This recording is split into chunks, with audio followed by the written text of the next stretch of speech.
So here is the story. A couple of weeks ago, not even a month ago, it was pitched to me, would I be willing to fly to San Diego in order to see this particular new piece of theatre? And I, like a sensible human being who at that point was in Norway, replied by saying, let's make it happen. Here is the vlog.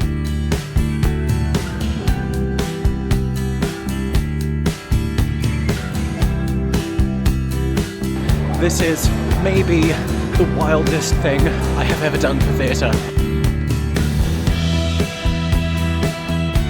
No one is prepared for the views I have just seen.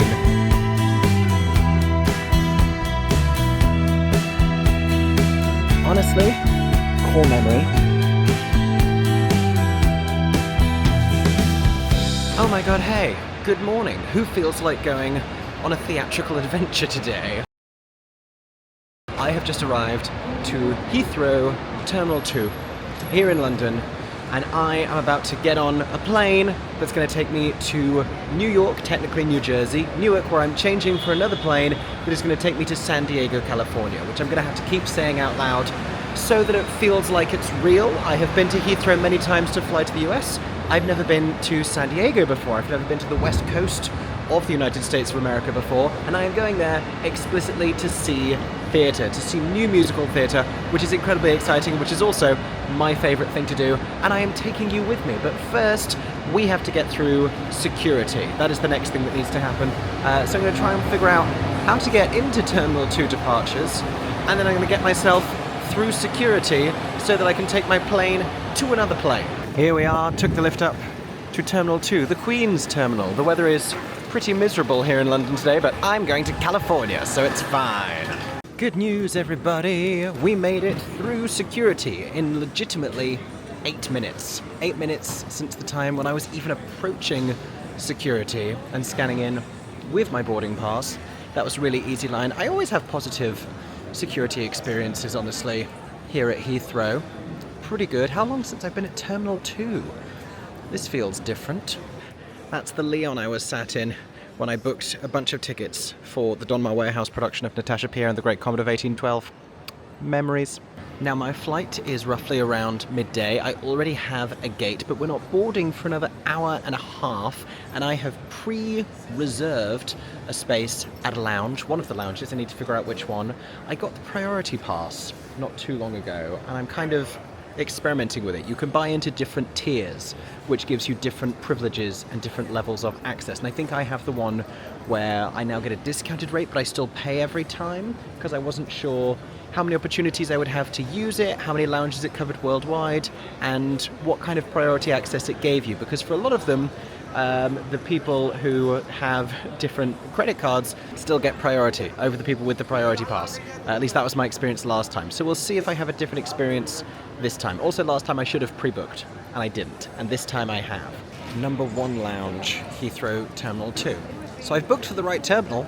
That helps. I do find that it's a very relaxing pre-long haul experience to go and hang out in an airport lounge. They have all of the flight times and information there for you. They have complimentary food and beverages very often. Hopefully they have places to sit and charge your devices. It definitely beats hanging out in the terminal in all of the generic rows of seating. I did lounge for the first time when I flew to Brazil a couple of summers ago, and before a big trip, I just think it's a nice way to calm yourself, especially if you're someone who gets anxious in airports, which I don't really. I love being in an airport. I love being on a plane even more. I'm a bit weird like that. My stagey fiancé, Erin James, does not always feel like his most relaxed when traveling, or particularly on a flight. Do I buy a neck pillow? I have one that I own, but I couldn't find it today. Do I get one? I'm doing a lot of flying. But yes, Erin is not traveling with me on this trip. I am going solo to go to San Diego, which is exciting and only a little bit scary. Also a really fantastic time to point out as I designer handbags behind me. I don't need to design a handbag. What am I doing? That I am being flown to San Diego by the producers of a new musical called The Heart. Roughly once a year, I get flown somewhere, which means my flights are booked and paid for on my behalf by the producers of a show. I got flown to Brazil to go see Wicked. Last summer I got flown to Gander in Newfoundland by the producers of the production of Come From Away there. And late this summer, I didn't know if it was going to happen this year, but here comes the San Diego trip, which goes much of the way towards explaining why I'm traveling by myself and also why I'm feeling bougie enough to book myself a lounge, and I designer handbags, apparently. Still not entirely sure where this lounge is. Adjacent to gate A18. Oh, I think it's this way. And since we're sharing tiny people in my camera, you may be thinking, Mickey Jo, is it not sort of dubious for your flights to be paid for by the producers of a show that you're going to cover and objectively review? And I tend to think not, because here in the UK... Oh, this is not for me.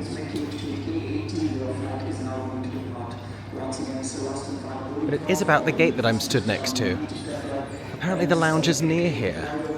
I think I have to take this lift. I'm going to stand next to the Ben & Jerry's and finish my point, which was, very often here in the UK, if critics are seeing pieces of theatre regionally, usually their travel, their transport will be paid for, will be arranged by that theatre, whether that's a taxi, whether that's a train, whether that's a minibus. And so I tend to think about these flights that happen to me roughly once a year as just a really big sky taxi, which is basically what they are.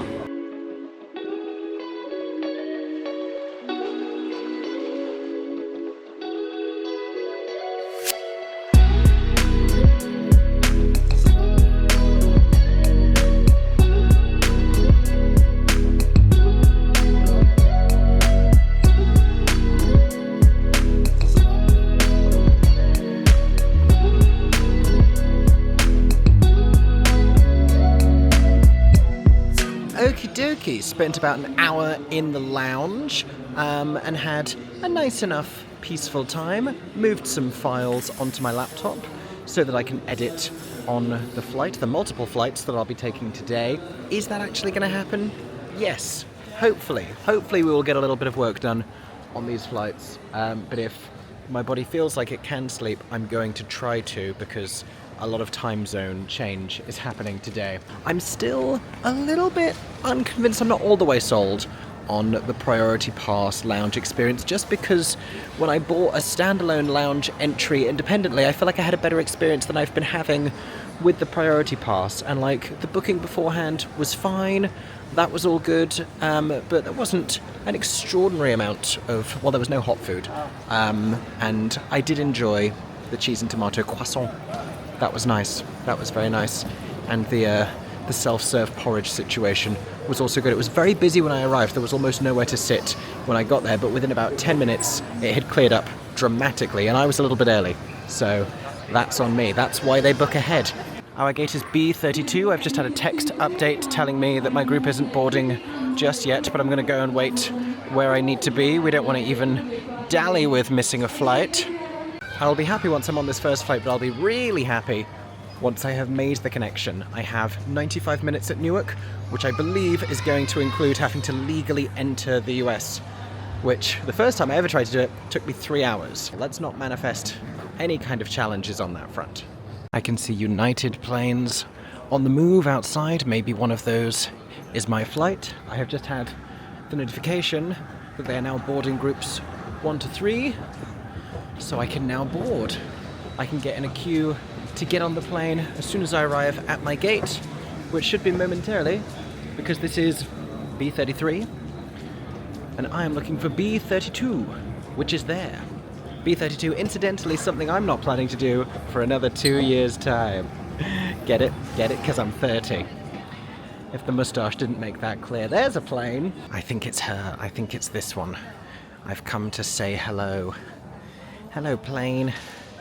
I'm excited to take a journey with you today. Pretty sure I've never flown United before. I say pretty sure because for the first time this year, in January and in June, I took a lot of transcontinental North American flights between different US states. I flew from Boston to Chicago, Chicago back to New York. One of those was Spirit. I think the other one was Delta.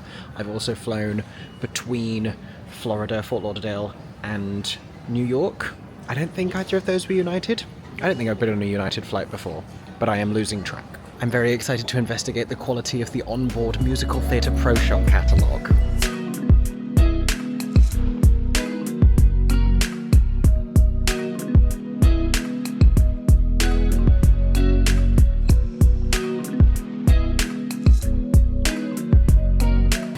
The answer, if you are curious, is not a lot of pro shot options. In fact, none that I could find. Couple movie musicals, and you know, we could do a lot worse than to just rewatch the Wicked movie in the months leading up to the release of Wicked for Good. I am checking in TV as well, because I've been told before that, like, the Waitress pro shop, for example, which apparently is available on flights, even though I can never find it, is in TV rather than films. And there's some stand-up specials I might watch.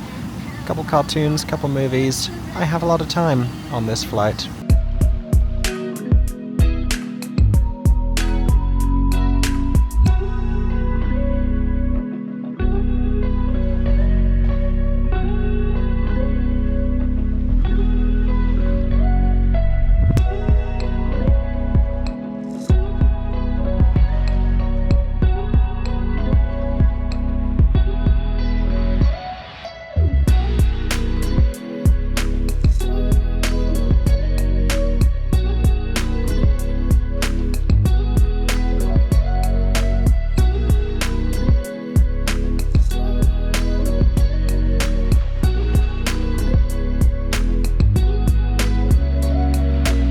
Oh my god, hey, welcome to a brand new terminal where, boy, have I had a fun 75 minutes. So, I woke up this morning thinking this change would be pretty fine. Cool that I could see the New York skyline on arrival. That was fun. Less cool that as we were landing, I'm getting app notifications and texts saying, looks like your connection is really tight, but if you are able to rush, you might make it. That was literally the wording. So, it took about 25 minutes getting through passport line. I'm doing maths in my head the whole time. Where's C94? Then rushed to the air train to change terminals to go back through security, which of course took way longer than my security line this morning. Oh, there's a cute United Airlines photo op for kids or very short adults. That's nice. Look at that. Isn't that cute? Anyway, back to me and my story time. Then got delayed even entering security for like 7 minutes, but it was kind of okay because we were training the sniffer dogs, so that was sweet. But the sweetness passed when I got into the actual security line. I am now through it, and my flight is boarding in 2 minutes. I'm getting app notifications saying, please remain seated. Oh, I wish I was seated. Little piano moment happening here. Again, would be very cute and atmospheric if I wasn't gunning it to gate C94. Ugh. Where am I? I mean, it's a very nice airport that I will forever associate with stress. We're at the gate. I can see the gate. Not only can I see the gate, I can see the plane. It's out there. I got a bottle of water because I'm already thirsty. And they give you water on flights, but I don't want to get on this thirsty. I got a classic black and white cookie because I'm in New Jersey, but I'm proximal to New York, and I'm not going to pass up the chance to get a black and white cookie. And I got a Celsius for later because, get ready for the madness, I am going to San Diego for less than 40 hours. Truthfully, from like landing at the airport to taking off again, less than 40 hours. Basically only really one good day, and I'm seeing 2 world premiere new musicals tomorrow. I'm seeing The Heart and Huzzah. Those are both pre-booked, but literally yesterday I was like, I wonder what's at like the big touring theatre in San Diego, because those are at like regional producing houses. I wonder what the big theatre is, and I found out that it's the Civic, and I found out that the Suffs tour, which has only just started, is there. I love Suffs, and I was like, I'm not going to not see Suffs if I can. I land tonight in San Diego. I'm scheduled to land at 7:31 p.m. Suffs is at 8 p.m. 9-minute drive from the airport, but you've got to get out the airport first. Will I make this show? I'll make at least like Act 2. I might be like a couple numbers late, or I might make the whole thing. Hence the Celsius. I haven't booked my Suffs ticket yet because I wanted to wait and see if it seemed like this flight was going to be on time, and I think currently it does, which means, I don't know, what would Kate Reinking do? My chaotic friend Kate would absolutely book the Suffs ticket and just make it work. I'm going to try and book an aisle so I'm minimally disruptive if I am arriving late, and so they can still seat me, because the orchestra rows are huge and I don't want to be in the middle of a row. That would be so obnoxious. But I think I'm going to do it. Let's start with an adventure. Why not? It's going to feel like 5 a.m. to me just by the time I'm landing. If I see SUFFS, it'll feel like the morning by the time it's done. But listen, I have a cookie and a Celsius. I can do anything. I have seldom been so happy to be on a plane. I'm on the plane. I made it onto the plane. Second United flight of the day. With slightly different looking screens. Will they have a wider array of entertainment? I'm inclined to doubt it, although this seems newer. We will find out. That is me! So it seems like we're gonna board pretty successfully, and it's occurring to me I might not pay for Wi-Fi on this flight, because I don't know if I need it. I sent work emails earlier, which also means I'm gonna need to make this decision either before the flight or after. There's a lot of seats left. I'm seeing that there's a lot of seats left, and the dress circle sits right at the back. I'm looking at pictures of this theatre. The circles all sit right at the back of the orchestra level. So I'd rather be in here if I can, but I'm not really going to know what the situation is until I'm landing, running out of the airport. And I'm hoping there'll still be tickets on sale then, so I may leave it. For now, if I was going to book right now, I would book one of these aisle seats in the dress circle. But I don't know. It does seem kind of crazy that I'm currently on one side of the country looking to book tickets on the other side of the country. To put it in geographical perspective, we are here, and in just a few hours' time the performance begins over here.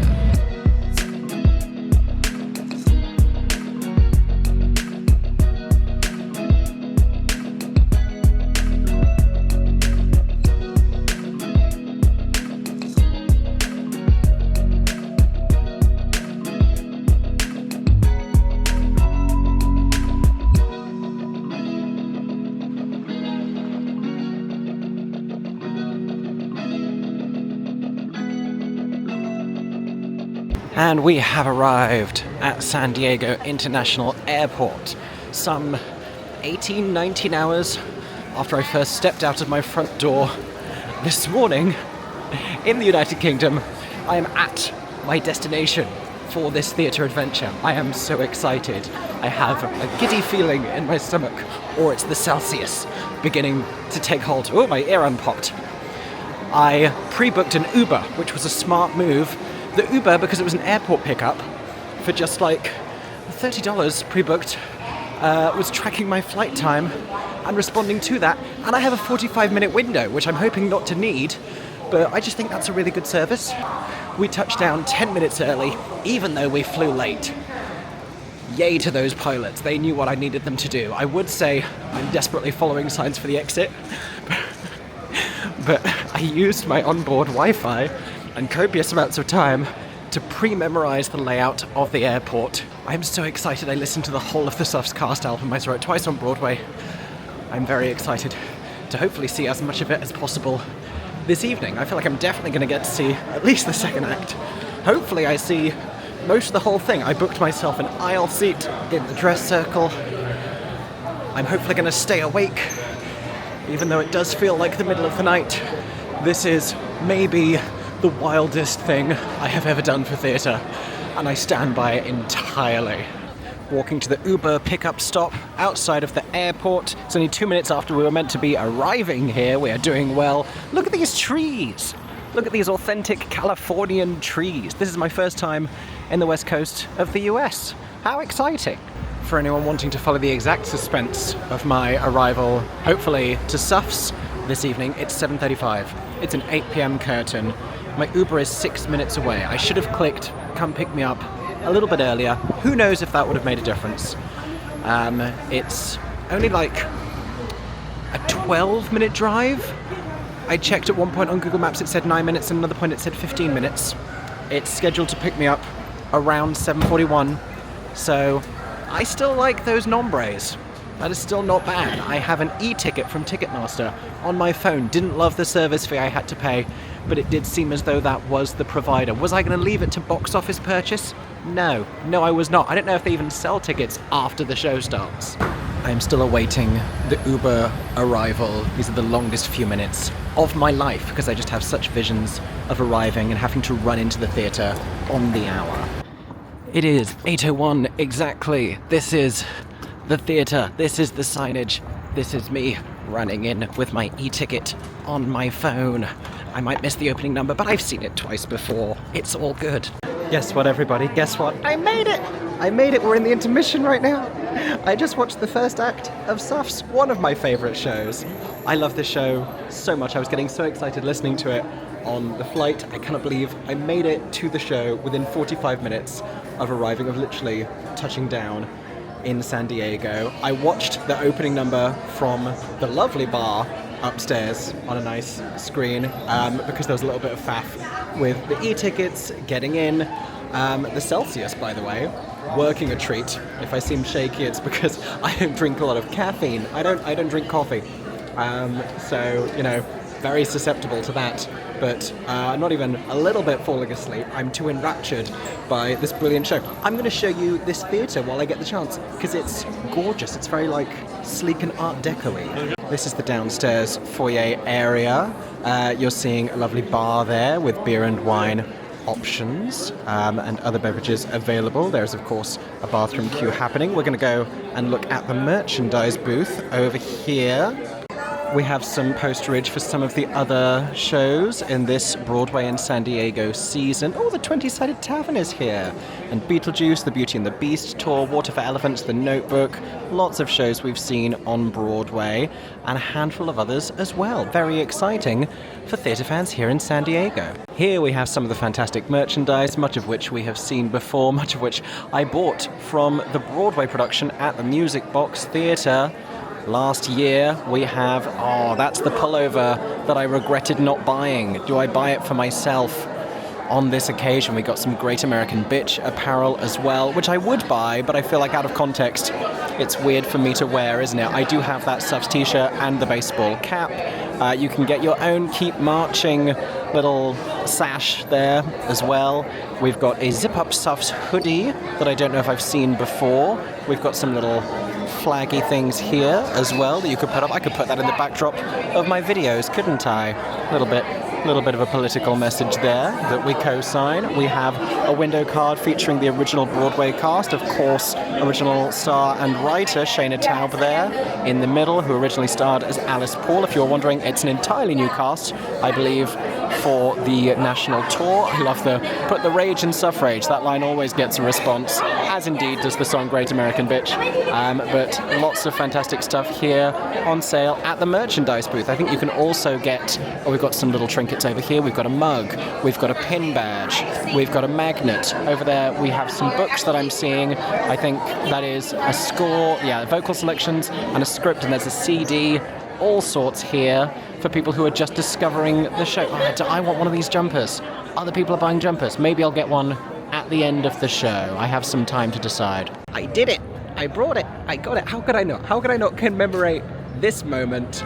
It's a very special evening. It's a very exciting way to start this San Diego theatre trip. I thought I was only going to be able to see 2 shows, because imagine me getting to see 3 shows, hopefully all going well, and only being here for like 36 hours. That is truly wild. I've come outside to show you the outside of the building. Let's spin it round and take a look and see what we can see from here. There you go. Lovely twinkly lights here for the Civic Theatre here in San Diego, 1965 to 2025, celebrating its 60th anniversary this year. Very nice. Let's go back upstairs and show you more of the theatre, and then I'll take you into the auditorium. This is the gorgeous bar area. Look at that extraordinary chandelier up there. Look at all these mezzanine levels opening out onto here. We've got a little snack kiosk on the right-hand side, and also stands to do with voter registration from the League of Women Voters of San Diego. I love when a politically focused show is also politically engaged. And I have been thinking about that throughout the entire first act. Apologies if the camera is shaking. I don't know if the stabilization can compete with the Celsius. But it was meaningful enough when this show was on Broadway around the last election. But now, touring around the country in the wake of the last election in this current political moment is really something that this show is touring right now and offering renewed hope and inspiration and empowerment to audiences. I think that's super important. And this is the auditorium. As you can see, the circle levels start sort of at the back of the orchestra. I'm not actually above anything. It's just sort of a rear seating section. And I grabbed a playbill. Didn't get one on the way in because I was a little bit of a latecomer. But I have one now. As you can see, we have playbills here in San Diego. And this is my view of the stage in this very grand, very large, multi-tier auditorium. I'm going to watch Act 2 now. I'll see you for the curtain call. And that was the National Tour of SUFFS the Musical at the San Diego Civic Theatre. I will tell you more about it when I get to my hotel, because my Uber is 1 minute away. How exciting. Oh my god, hey, after being awake for, I'm pretty sure, 24 consecutive hours, I have made it to a hotel room. Yay! I'm staying at the Residence Inn by Marriott in La Jolla, which is a little way up from San Diego. It was only like a 15-minute Uber from the Civic Theatre, and this is where I'm staying, booked for its extraordinary proximity to La Jolla Playhouse, which I could walk to tomorrow if I wanted to. They very kindly moved me from one room to a different room, and the rooms here are in these little outbuildings just across the car park from reception. They very kindly put me near to the lobby because I wasn't parking. But they moved me because the first one had a psychedelic light situation going on, which was a party, but was not one that I wanted to have all night. So already very grateful to the kind people over at the front desk. It is just after 11 p.m, 11:15 local time. I don't know what time my brain thinks it is, because between two different flights going across the ocean, multiple changes in time zone, and the Celsius that I've just had, and the whirlwind of emotions that today has been, honestly, I don't know where my brain is at this moment in time. I was so overjoyed to be at SUFFS, and I think a big part of it was the sheer tension of whether or not I was actually going to get here and make the show. And so that, combined with it being a show I didn't know if I was ever going to get the chance to see again. That was a national tour I really wanted to see, but I had no plans to. And up until a couple of days ago, literally, I didn't even know that it was going to be here. Can you imagine if I'd only found that out afterwards, how upset I would have been? But yeah, initially my plan was to just come straight to the hotel and sleep early on the Friday night, and I've already instead seen one of my favourite musicals. What an incredible way to arrive in San Diego. I will tell you a little bit more about it, but I think I will have that conversation from bed. I will try and make this brief because the vlogging camera currently only has 15% battery, and honestly, same. I will show you. This is the travel outfit. Hello. Hey, I like to try and be comfortable, especially on multiple consecutive long-haul flights. I don't know if, would you call East Coast to West Coast long-haul? It was 5 hours plus, so I dare say so. It just wasn't transatlantic, but it was still a long flight, and you want to be comfortable. But also, I do try and be a little bit stylish, just so that, and this is so silly, if they wanted to, like, surprise upgrade me to business, they felt like they could. Like, I kind of look like, I don't know, I'm reading far too much into it. Anyway, can you tell I invest too much of my time worrying about what other people think of me? This is the room. Let's enjoy the bed. Let's test it out. Wow.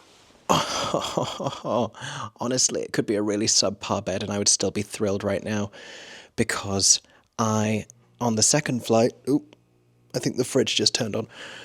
On the second flight, I was in a non-reclining seat because we were in the row in front of the exit row. And so there was a thing about how it didn't recline because of FAA regulations, which was not a problem, which I'm not complaining about because I enjoyed the legroom as someone with long legs. But it's really nice to be able to lie down after one of the longest travel days I've ever had in my entire life. I think when I tried to get to Canada, that may have been, I don't know if it was technically longer, but because of all of the challenges, if you haven't seen that vlog from last summer, go and check that one out.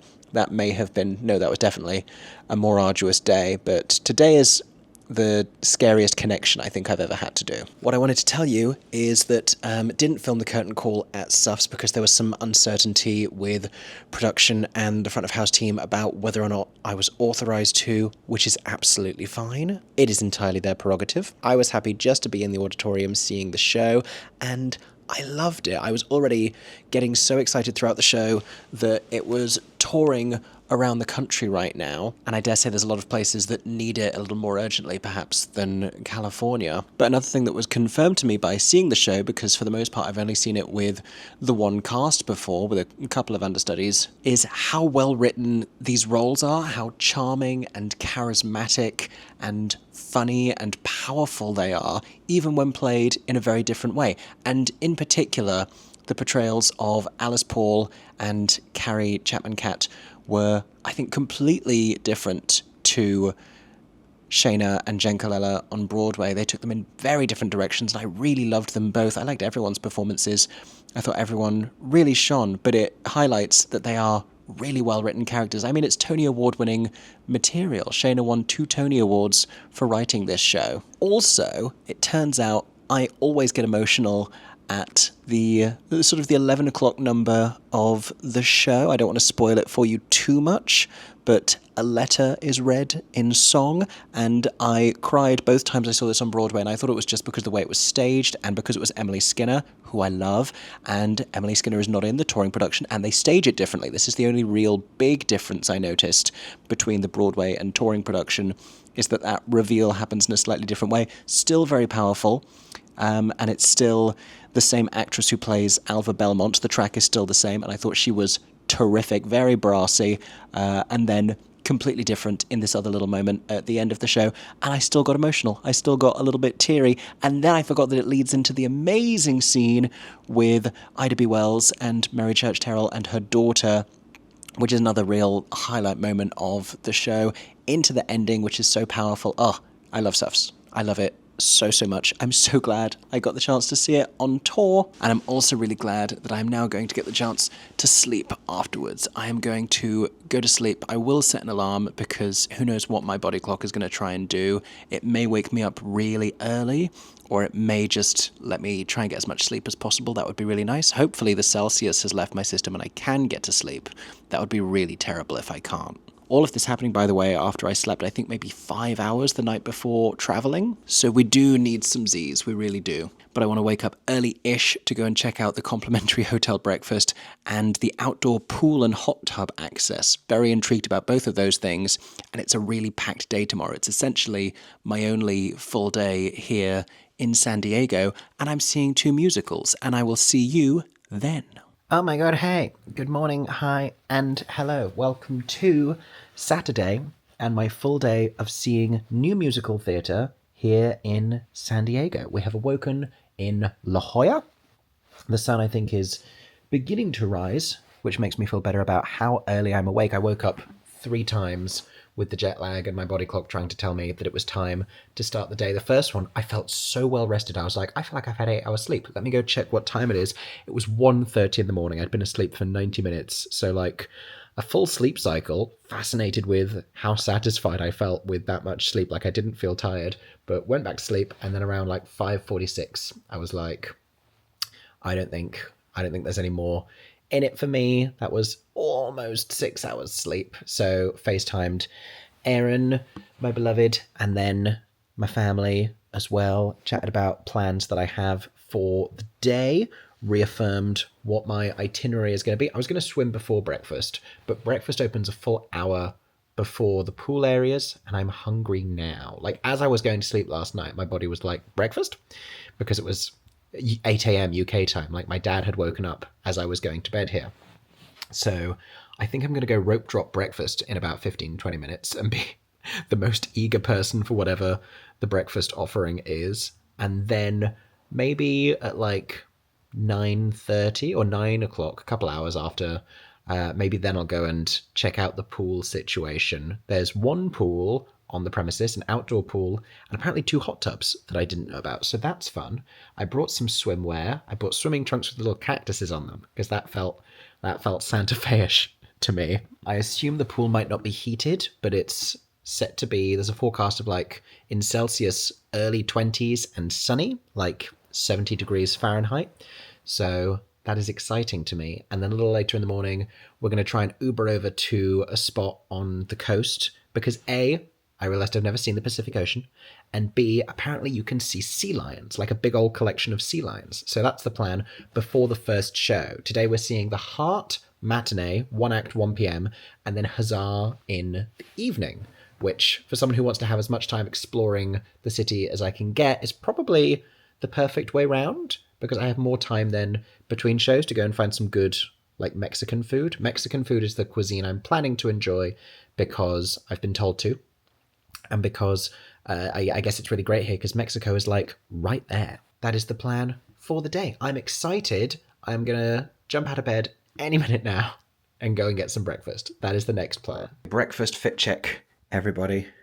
How we liking? How we feeling? This is the Suffs crew neck that I bought yesterday. We can have a whole conversation about the different words that Brits and Americans use for jumpers, pullovers, such as these, and appropriate to combine it with the Tony Awards baseball cap from this year's Tony Awards, the 78th annual Tony Awards, because Suffs, of course, a multi-Tony Award-winning musical. I'm hoping it's warm enough outside that the shorts feel like a good choice. But yeah, this is the energy that I am bringing to the breakfast buffet right now. Heading up to breakfast. Oh, I can see a bus. Oh, I can see multiple buses. There you go, around the La Jolla area. This is Residence Inn by Marriott, and all of these little buildings are where the rooms are. I'm staying in this one behind us here. Look at this. Look how San Diego-ish this looks. I mean, it reminds me an awful lot of the Santa Fe Hotel at Disneyland Paris, which I guess is meant to be based on this sort of part of the world, West Coast Californian vibes. Excited for the sun to rise even more and to explore a little bit more of La Jolla. But first, we have a very important priority, and that priority is breakfast. Okay, here is the situation, enjoying it outside. There's also an indoor eatery where you can get the breakfast, but I thought, why not be outside? It is not too cold. We have some breakfast potatoes and then an English muffin, hilariously, which I perfectly sliced with this amazing muffin slicer thing that you put it in. I'll try and show you tomorrow. And then a lot of scrambled eggs with pepper and tomato ketchup and some orange juice. There's oatmeal and cereal that I might go back for as well. I also grabbed a banana for the road. But yeah, this is breakfast round one. Look at these plants. Look at this exciting plant. I don't even know what that is. Is that some kind of a cactus? I don't know. I have enjoyed a little bit of breakfast, enough to hit the spot. I have grabbed 2 mini muffins for the road, and my map and I, from check-in, are walking around now to try and suss out the pool and hot tub situation, because they are somewhere up in this direction. As you can see, we have all of these different buildings where you can have rooms, but somewhere there is an outdoor pool, and I'm like, it opens at 8. Is it gonna be warm? It's not warm enough in the air right now for me to get into a completely cold pool, but I am intrigued nonetheless. Found the pool. It does look inviting. Also, these mini muffins, excellent work. Good stuff. The hot tub is just a little small, like, personal one-person size hot tub in between a handful of these buildings, like in between some front doors. And after that exhausting half-hour excursion, I have gone back to bed. Now I'm having a bit of a lie down, and at some point I think I am going to test out the pool situation. It's too early for me to embark on my day now. I'm just going to end up having too much time to kill before the show, which is a 1 p.m. matinee. But I'm going to let my food digest, let us not swim immediately after we've eaten some breakfast, and then I might go and be the eagerest beaver at the Marriott Residence Inn here in La Jolla, and I might go be the first person in the pools. Or maybe by the time that I've let them warm up a bit, or not, we will find out. Maybe someone else will also be brave. Yay for good hotel Wi-Fi so that I can do a little bit of work just getting a couple of videos shared on YouTube while I'm here. If you're curious, I edited them both on the plane yesterday. The first one was my review of 13 Going on 30. The second was the rehearsal room preview of Hot Mess. I go to a lot of rehearsal events like that, and I wouldn't necessarily turn them all into full YouTube videos, but I knew I didn't have quite enough filmed and ready for being away for a few days this weekend, so I thought I'd share that, and I want to help promote the show because I really liked it at the Fringe. We love new musical theatre, hence being in San Diego right now, seeing new musical theatre. Now, I haven't revealed to the internet that I'm in San Diego yet, and I don't know when exactly I will or what the plan is with that. I'm hoping to try and edit most of this vlog on the flight back because many hours spent on planes again. But I also, when I went to Brazil a couple of years ago, I went live from my hotel room, and I think that's when I revealed where I was. I might do that tonight after the shows. It's going to be, I guess, early in the morning for British people or really late for people in New York, but I might do that without saying where I am. Just kind of tease it a little bit, maybe. Okay, I'm being brave. I'm going out to the pool area. These are the swimming trunks I warned you about. Little cactuses wearing sombreros. Is that culturally appropriative? Cacti? Sombreri? I don't know. Who am I to say? Wearing a jumper with it as well because I'm worried it's going to be chilly and also conspicuous. I'm not as concerned with the temperature of the pools as I am with the reality that they are literally in between the front doors of little rooms and little buildings just like this one, and people are going to open their door and I'm just going to be like, hey, I am here.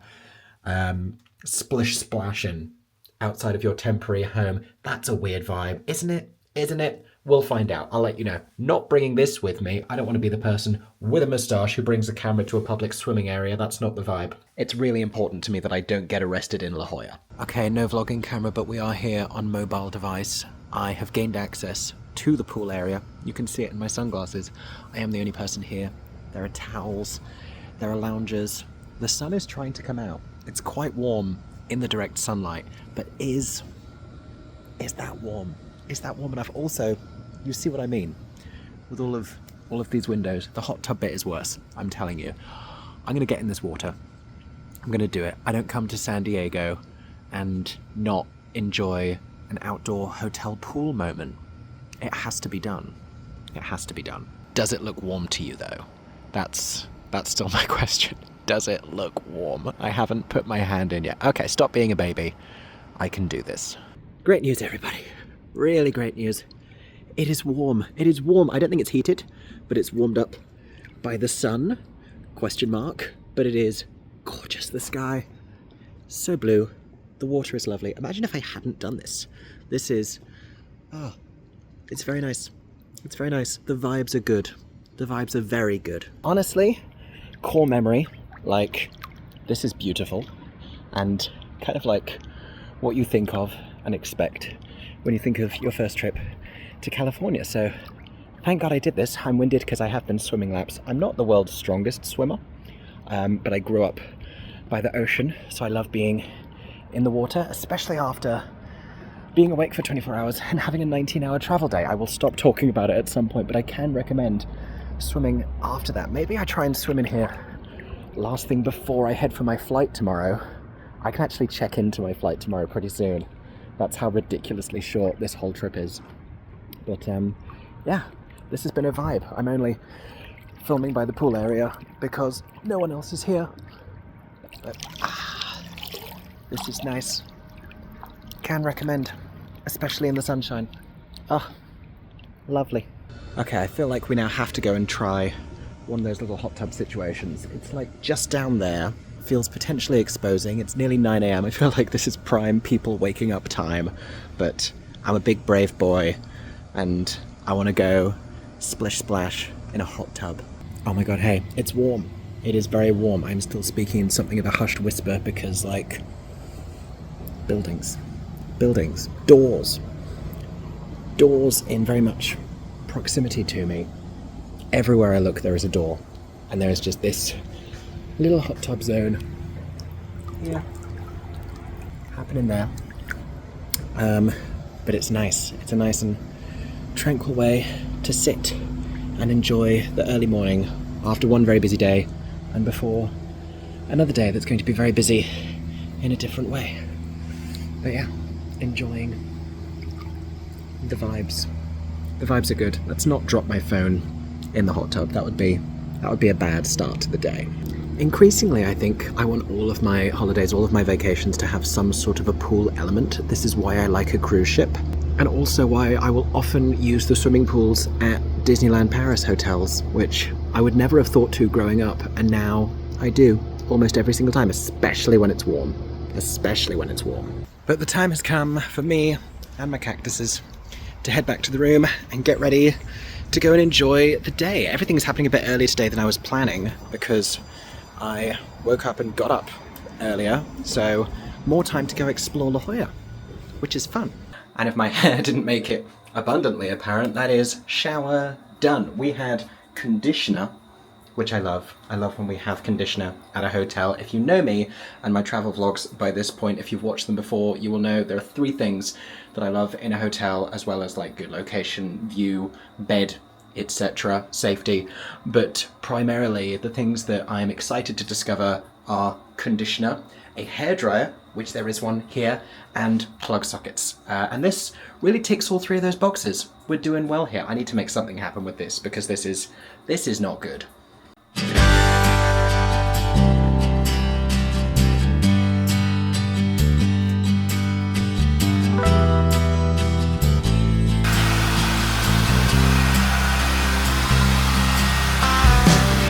We are approaching being ready, and this is the San Diego one-day outfit fit check going on here. This is a shirt that Aaron was going to throw out, and I was like, that's a nice shirt. I will have that shirt. That happened with a couple of them.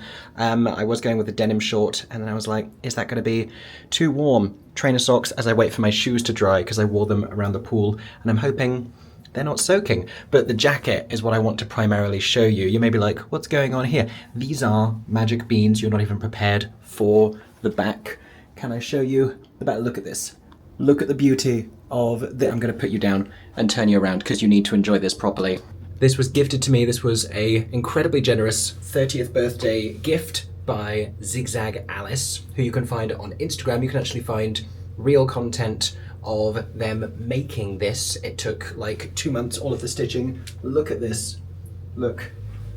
If you don't know, that's the original artwork for the original Broadway production of Into the Woods, my favourite musical of all time, making this now one of my favourite pieces of clothing that I own. Such a generous gift, so much hard work went into it. Go and check out all of the amazing creations of theirs. Look at this, this is so cool. The reason I have worn it on the flight and brought it here to San Diego is because the second theatre we're going to today, after we go to Jolla Playhouse, is the Old Globe, which is where Into the Woods had its pre-Broadway world premiere run. And so, I want to take a nice photo of me wearing this in front of it, but also it's a nice little pilgrimage, and I want to be wearing something that acknowledges Into the Woods when I go there for the first time. That was also a big part of me saying yes to San Diego, was realizing that I would get to visit that theatre, which is super exciting to me. I love Into the Woods and everything about its history. So thank you so much for the jacket. Everyone, go and check them out on Instagram. Go and check out their store, everything that they're making. Can recommend. Incredible artistry, brilliant work. And with some additional accessories, and with the sun shining and the sky blue, it is time for me to book another Uber and go and explore La Jolla. We're in search of sea lions, is the next activity.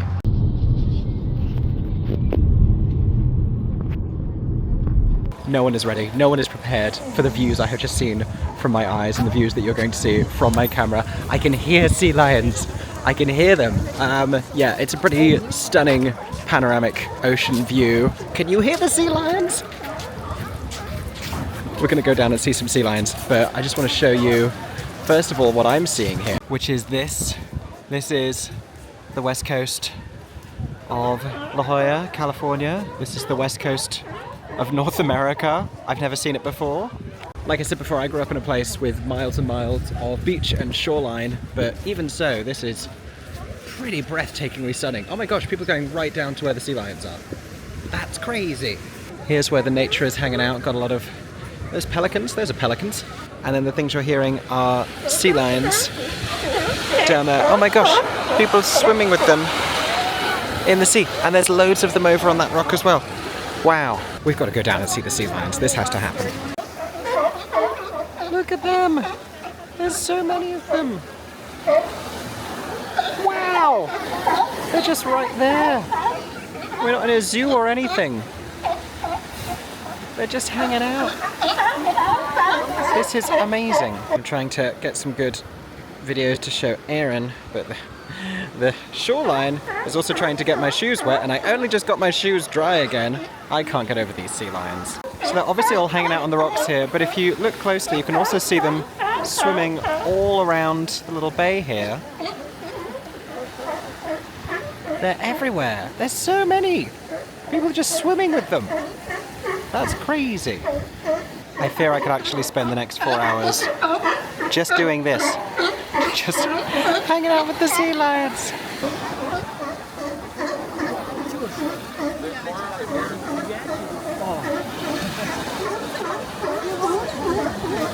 Close, but you didn't get me, Pacific.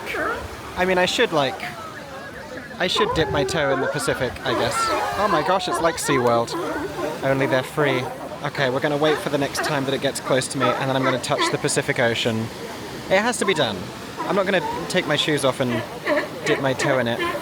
Or should I? Is that too much? I'm feeling like a brave and intrepid explorer today.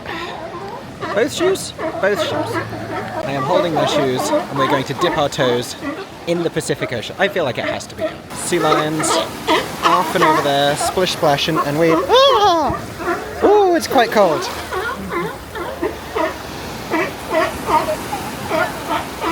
I'm standing in the Pacific Ocean, technically, and there's sea lions.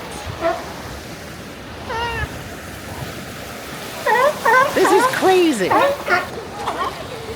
What's hilarious is I've been here this entire time, stood just over there, and I didn't notice these boys hanging out here, having a group hang. Ooh, okay, it's quite deep now. Okay, too much of the Pacific. I am in too much of the Pacific.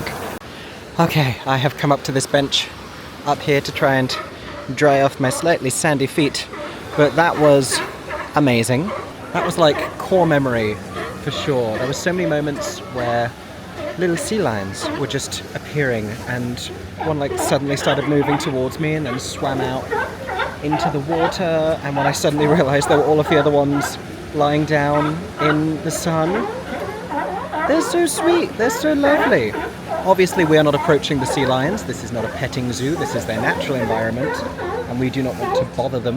This is fantastic because honestly, those were just the things I wanted to tick off of my San Diego La Jolla bucket list. I wanted to see the Pacific, I wanted to see sea lions, and I have done both thoroughly in like the first 15 minutes of arrival to the coast. Look at this view. You definitely hear those sea lions now. But look at this extraordinary piece of coastline. Beautiful, beautiful ocean. Someone's getting married behind me, just over there.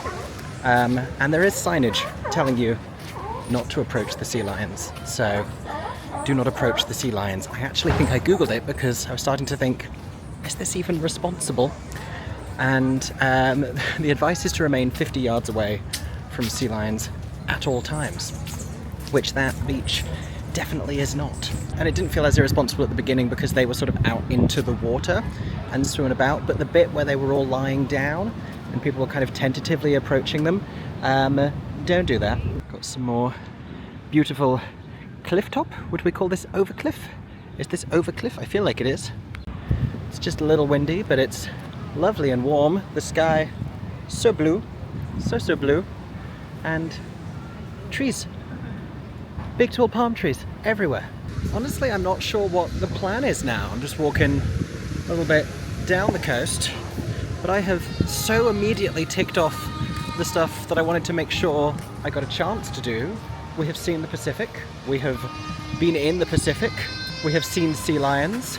We probably got too close to the sea lions. I feel very bad that I got too close to the sea lions. I did not approach them. They moved past me unexpectedly, at which point I said, oh my gosh, and stood very still or moved away.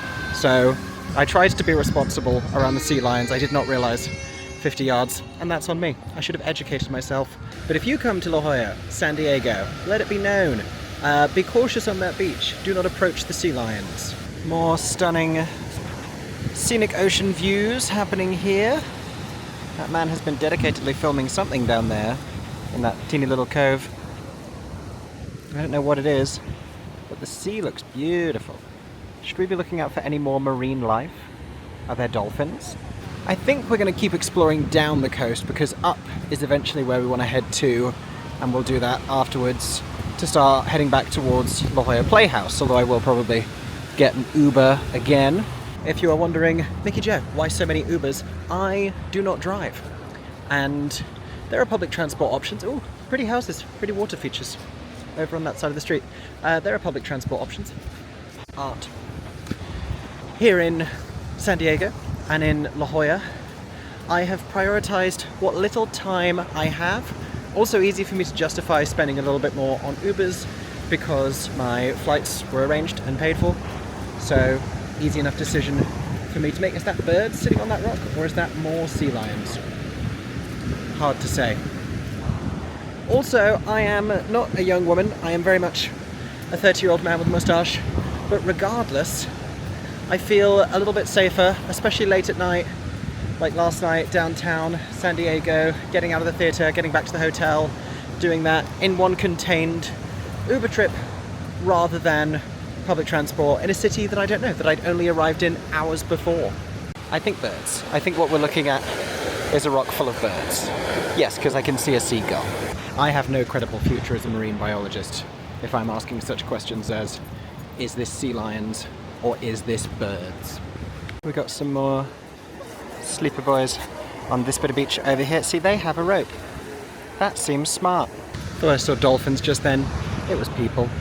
That's not as fun. I see people all the time. A little bit of background as to why I wanted to see the Pacific Ocean. It's because it only occurred to me the other day while I was watching the play Clarkston that I hadn't before. That all of my ocean experiences previously had been like the British Channel, or crossing the Atlantic, or sailing in the North Sea, or around the Bahamas. But Pacific, they talk about it a lot in the play Clarkston by Samuel D. Hunter, and it's two Americans, two young men in the US, one of them from Connecticut, the other one from the state of Washington, neither of whom had ever seen the Pacific Ocean. And I was watching it and thinking, neither have I, but I am going to be there very, very soon, so I'd better do that. Here's a little flavour of some of the clifftop architecture here in La Jolla. I was just thinking how I was starting to get a little bit peckish and wondering where you find food on the shoreline, and then remembered I brought a banana from the breakfast buffet, making it work for me all day long. This area down here I think is called the La Jolla Tide Pools. Best experienced at low tide, which this is not. But we're going to tentatively venture down very carefully, especially if any of it's wet. We're going to avoid that. But maybe we will try and see some crabs. If there is one thing I regret not bringing with me, I feel like it's a pair of Crocs. Like on the flight, walking between the pools, in the hotel, outdoors to and from my room, and also right now. Would I be falling down more? Possibly. But also, look at the vibes. Look at where I am. Look at this. I have come here for theatre, and I have found myself in a tidal pool. I know everyone in the world says that they're into travelling. Like, that's the cliche that it's on everyone's dating profile. It's like good food, good times, travelling, whatever. Truthfully, I never really was into the idea. I never had much of a sense of Wanderlust, because I think I needed purpose. I think I needed like a reason to go somewhere and an innate sense of achievement. And travelling, oh, the water, it's coming for me again. Travelling explicitly to see theatre does that. And then I can pepper it with other experiences alongside that completely take me by surprise, because in my mind I'm like, I'm just going there to see a show, and then I get to do things like this. And it's like, look at the view right now from my face. Is this not completely extraordinary? Some more local architecture, some very cool looking houses. Wow, this one's already got pumpkins ready. It's like the 4th of October. I think having really filled my soul with ocean proximity, which is something I didn't even know that I needed, but like the way my soul has communed with water today, love that for me. Having thoroughly achieved all of that, I think we will head back to the coast a little bit later, but for now I'm going to fork inwards to La Jolla and see what it's like. The area I'm heading towards apparently is called the Village of La Jolla. Ooh, there's a Baskin Robbins. And local flavour. And yeah, I'm often told California not super walkable. These would help. Look at that. I want one of those. But, oh, they sell them here. Golf carts. There you go. Come and get your golf carts. Yeah, this little area I'm exploring now is a little more walkable. After which I will get an Uber over to La Jolla Playhouse. I told you last night, I think, that it was a 1 p.m. matinee. It's not, it's a 2. But only a 1 act. And in further researching the show today, I also learned it's set in San Diego, which is pretty perfect. It's basically site-specific theatre. I want to go to Baskin-Robbins. I'm going to hold out. I'm going to see what else La Jolla can offer me. I would like a sandwich. I would like a beverage. Just crossed over La Jolla Boulevard, according to that street sign. La Jolla Boulevard. I don't know that it scans as well. Certainly doesn't rhyme, although to be fair, neither did Sunset. One of these things is not like the other. We got Nancy's Nails, Mary's Salads, and then up the street, Dick's Liquor. Found another live entertainment venue. It's the Comedy Store. And is this people who have performed here, who have signed the wall? They all have really great handwriting. If so, David Spade. We peaked too soon. Jay Leno, David Letterman, Robin Williams, Lily Tomlin, George Carlin. Wow. Richard Pryor, Eddie Murphy. Oh my gosh. Found a Dunkin' for Aaron James, which would do me an enormous beverage. I don't know if it's exactly what I'm looking for. I don't know what I'm looking for. Also, it's at this exact moment that I just got a notification to check into my flight for the journey home tomorrow. So, you know, having woken up here this morning and begun to bask in the Californian sunshine, the universe told me, don't get comfortable. Do not make yourself at home. Here in La Jolla, nearly tripped. Okay, I found my lunch and I'm very excited by it. I have it here. I wanted like New York sandwich shop vibes, and that is what I found at Gerard Gourmet. There was a lovely lady behind me in line who was telling everyone else how fantastic everything was, and all of the staff were really nice, and because of my hat we started chatting about shows and the shows that I'm here to see today, and I told them how much I loved SUFFS last night. I'm trying to find a street sign so I can tell you where it is, but it's here in the village of La Jolla. And it's called Gerard Gourmet, and they did all sorts. They did hot food, like one of those like classic bakery gourmet deli types. Loads of sandwiches, loads of hot food, customizable sandwiches, salads, amazing bakery. I think they cater as well. Ooh, this is nice. Aesthetically, I've just realized what this is reminding me of, because so much of the US set media that I watch, like so many TV series and films, are set usually in New York. But Crazy Ex-Girlfriend is similarly set in a Californian town that's not like LA, because it's West Covina, California. I still don't know what street I was on. Girard Avenue stands to reason. There you go. I have returned to the ocean to eat my lunch. I got a Snapple, got a raspberry tea flavoured Snapple. And then what have we got in here? He apologised for making the sandwich too big. Too much sandwich. And it probably would have cost me twice as much in Brooklyn. Oh my gosh, this is huge. I feel like I'm holding an infant here. I feel like I need to announce the weight of this sandwich to a nearby nurse. Oh my gosh. I am not complaining. I am just flabbergasted. It's in the bag. But it is a lot of sandwich. Wow. Went for a chicken salad sandwich with pretty much everything on it. Mayo, mustard, chicken salad, tomatoes, some sort of interesting lemon pepper situation. I'm excited about this sandwich, but she is vast. I do also see this seagull approaching me, and though sea lions are not new to me, this is not my first seagull rodeo. I know exactly what's about to happen here, and I am not about to be taken for a fool by this bird. Okay, 2/3 of a sandwich down, and a higher percentage of me is now chicken salad than it ever has been before. Good sandwich though. I also got a sweet treat that I am excited to show you. There's two people in the little park area here making giant bubbles. Well, one of them's making regular sized bubbles, but a lot of them. This one's making giant bubbles and is also dressed a little piratey. I can't really see my screen. Somewhere behind me there's a pirate with bubbles. And this is the cookie I got. Look at that. That is a piece of artistry right there. I had to do it. It looks so pretty. Everything in the window looked gorgeous and delicious, and it had to be done. Back at the Sea Lion Beach. Look at this. This is like a postcard. We're going to stand here with the scenic cookie.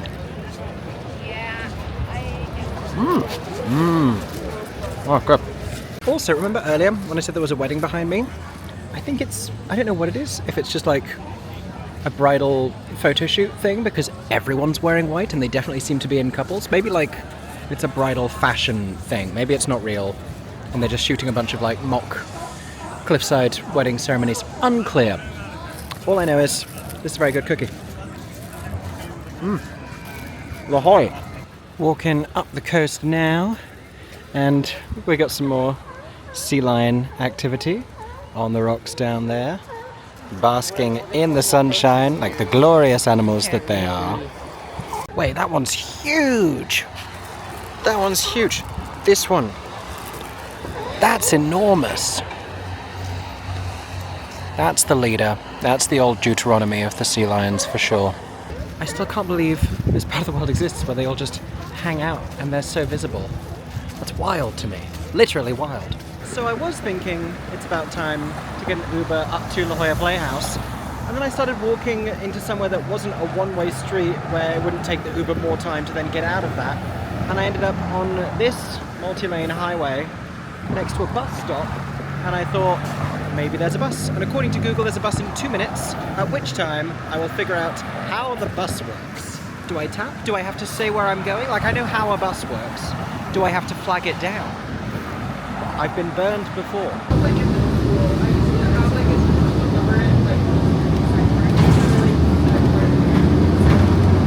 Okay, I was joking about needing to figure out how the bus worked, but honestly, once I was on that bus, I had to figure out how that bus worked because I couldn't see the little buttons that I would expect to push for, this sounds weirdly privilegey, I expect buttons, no, I could see a red light that said like stop requested, and I was like, how are people doing this? I don't see anything. And there was this yellow cable running along the windows, and if you like pulled it down, then that like spoke to the thing at the front. I've never seen the like of it before. I'm very impressed by that. Also, just like Jasmine Amy Rogers in Boop, we are where we want to be. Just saw a sign for Theatre District parking. So you know we are in the right place. I am not a car, but I am looking for the Theatre District, and this appears to be La Jolla Playhouse. What an incredibly scenic location for a theatre, for a couple of theatres, actually. I love a theatre district that is moments from an expansive ocean view. Gorgeous. So we are approaching buildings here that say La Jolla Playhouse. Oh, and here is a sign for The Heart, which finishes, nope, that's gone. Well, that's a play that is also running currently in the Forum Theatre.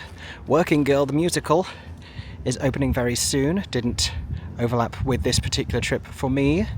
The Recipe is a show happening next year. We're just cycling through the season at this point. And some sponsors. I'm waiting for The Heart to come back, but I don't know if it will. Okay, we're going to carry on. I will tell you about The Heart, and the exciting thing is we are only just making it because the run finishes tomorrow. This is its closing weekend, so I'm seeing, I think there's a show tonight, so maybe I'm seeing the Trinultimate performance, the third to last. That is a word I believe I have just made up. But The Heart is set in San Diego, one-act musical, and it's about 24 hours in the life of a heart transplant, which is very exciting. I was at a new musical theatre conference recently where a musical about organ donation was pitched, but it's not territory I've seen explored extensively on stage, particularly in musical theatre. And this particular production, there's a sign for it over there as well, has been directed by Christopher Ashley, who I think is the artistic director here at La Jolla Playhouse, and who is also the director of Come From Away. And I'm hearing that the show has Come From Away vibes. One of the composers, it's composed by Ian and Anne Eisendrath. Ian was the music supervisor for Come From Away and the executive music producer for the global hit K-pop Demon Hunters. The score for this is also very EDM, very electronic. Ooh, that's a view through there. I don't actually know where specifically I'm going, but I feel comforted that I'm in broadly the right place. My friend Kate came to San Diego to see this exact show very recently, and I watched Kate's vlog to try and familiarize myself, and that clearly didn't work. But the idea was there. I think it's in this building. I think it might actually be one of perhaps multiple spaces within this building. Also, we have pre-theatre dining over here at James's.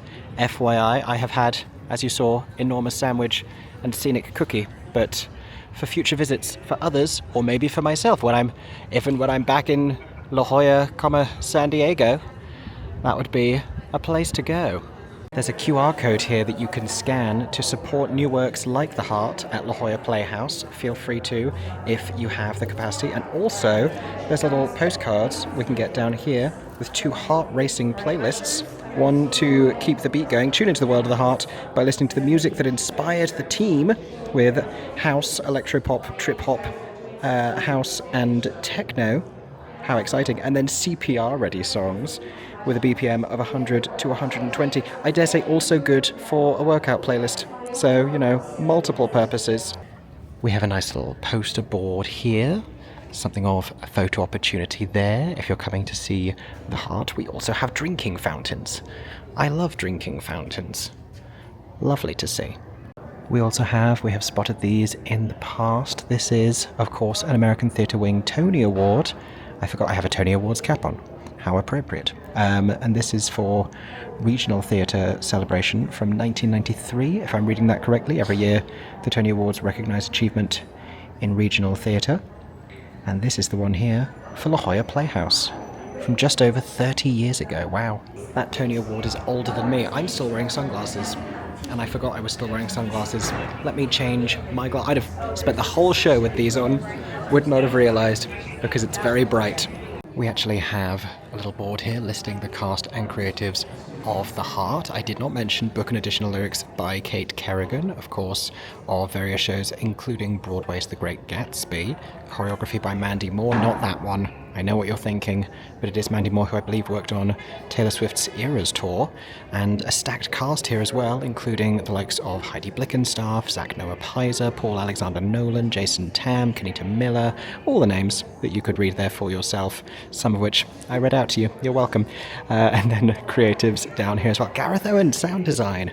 I didn't know that, but based on what I'm hearing of the nature of the score, that makes a lot of sense, and that leaves me very encouraged. I love a Gareth Owen sound design, and I'm very excited to be here to see The Heart. There is also just next to that, just next to this little box office, which has outdoor windows as well, and why wouldn't you when this is the October weather? We have this photo op here for The Heart as well. This is a really cool, I assume it's a photo op, but it's very cool. Still actually a little bit early. It's not even half hour yet.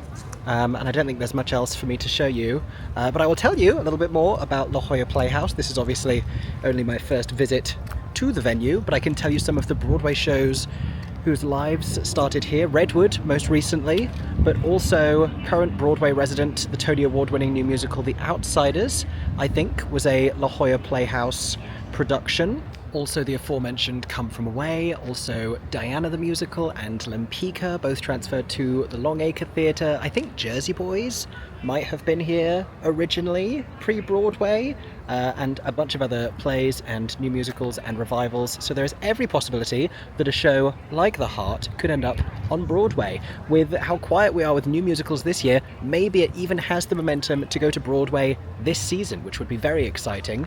And if it's sort of, without having seen it yet, just based on what I'm hearing, Come From Away-esque with EDM music, I feel like that's exactly the kind of thing that we've been missing on Broadway. Stories with a strong sense of community.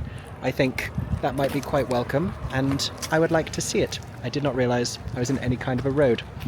I'm going to move now. I thought this was a path. It looks like a path. I think it's a path.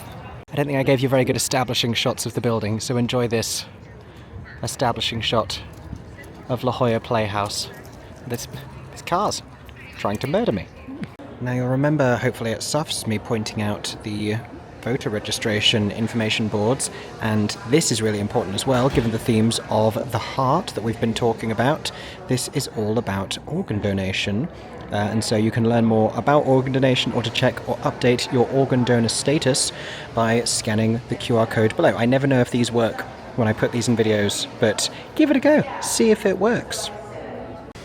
We love a show with important themes, but we love even more a show with important themes that engages with those meaningfully and then offers information and resources and involvement. That's important. They haven't quite opened the house yet, and so I'm just hanging out in the glorious sunshine waiting for that. What do we think is the story of these two little, like, are they little horses? The little, like, model things happening over there on the wall. I'm curious. Using you to fix my hair after taking off my Tony Awards cap. Don't mind me. I am so curious about the score for this, and hearing an EDM score, which is not a brand new concept, and I've heard some before, but I feel like I've heard more concept albums than I have, like, experienced them in theatres, particularly for, like, big productions with major creatives, which this is. So, I'm so curious. And also, like, the K-pop Demon Hunters connection gives this such prestige now. That is so huge. The music is so popular. I'm really excited and fascinated by the theatricalization of that kind of a musical genre. Also, I know you're like, Mickey Jo, go inside and watch the show. The other thing I was going to say is it does feel kind of like, we would call it post-Hamilton, the way that we're now featuring these different musical genres and all sorts of different styles in scores. But that whole conversation goes back further, and one show that is a major part of that conversation is one of the original rock operas, not the first, but among them is The Who's Tommy, which I think originated here at La Jolla Playhouse, if I'm not mistaken. So it all circles back.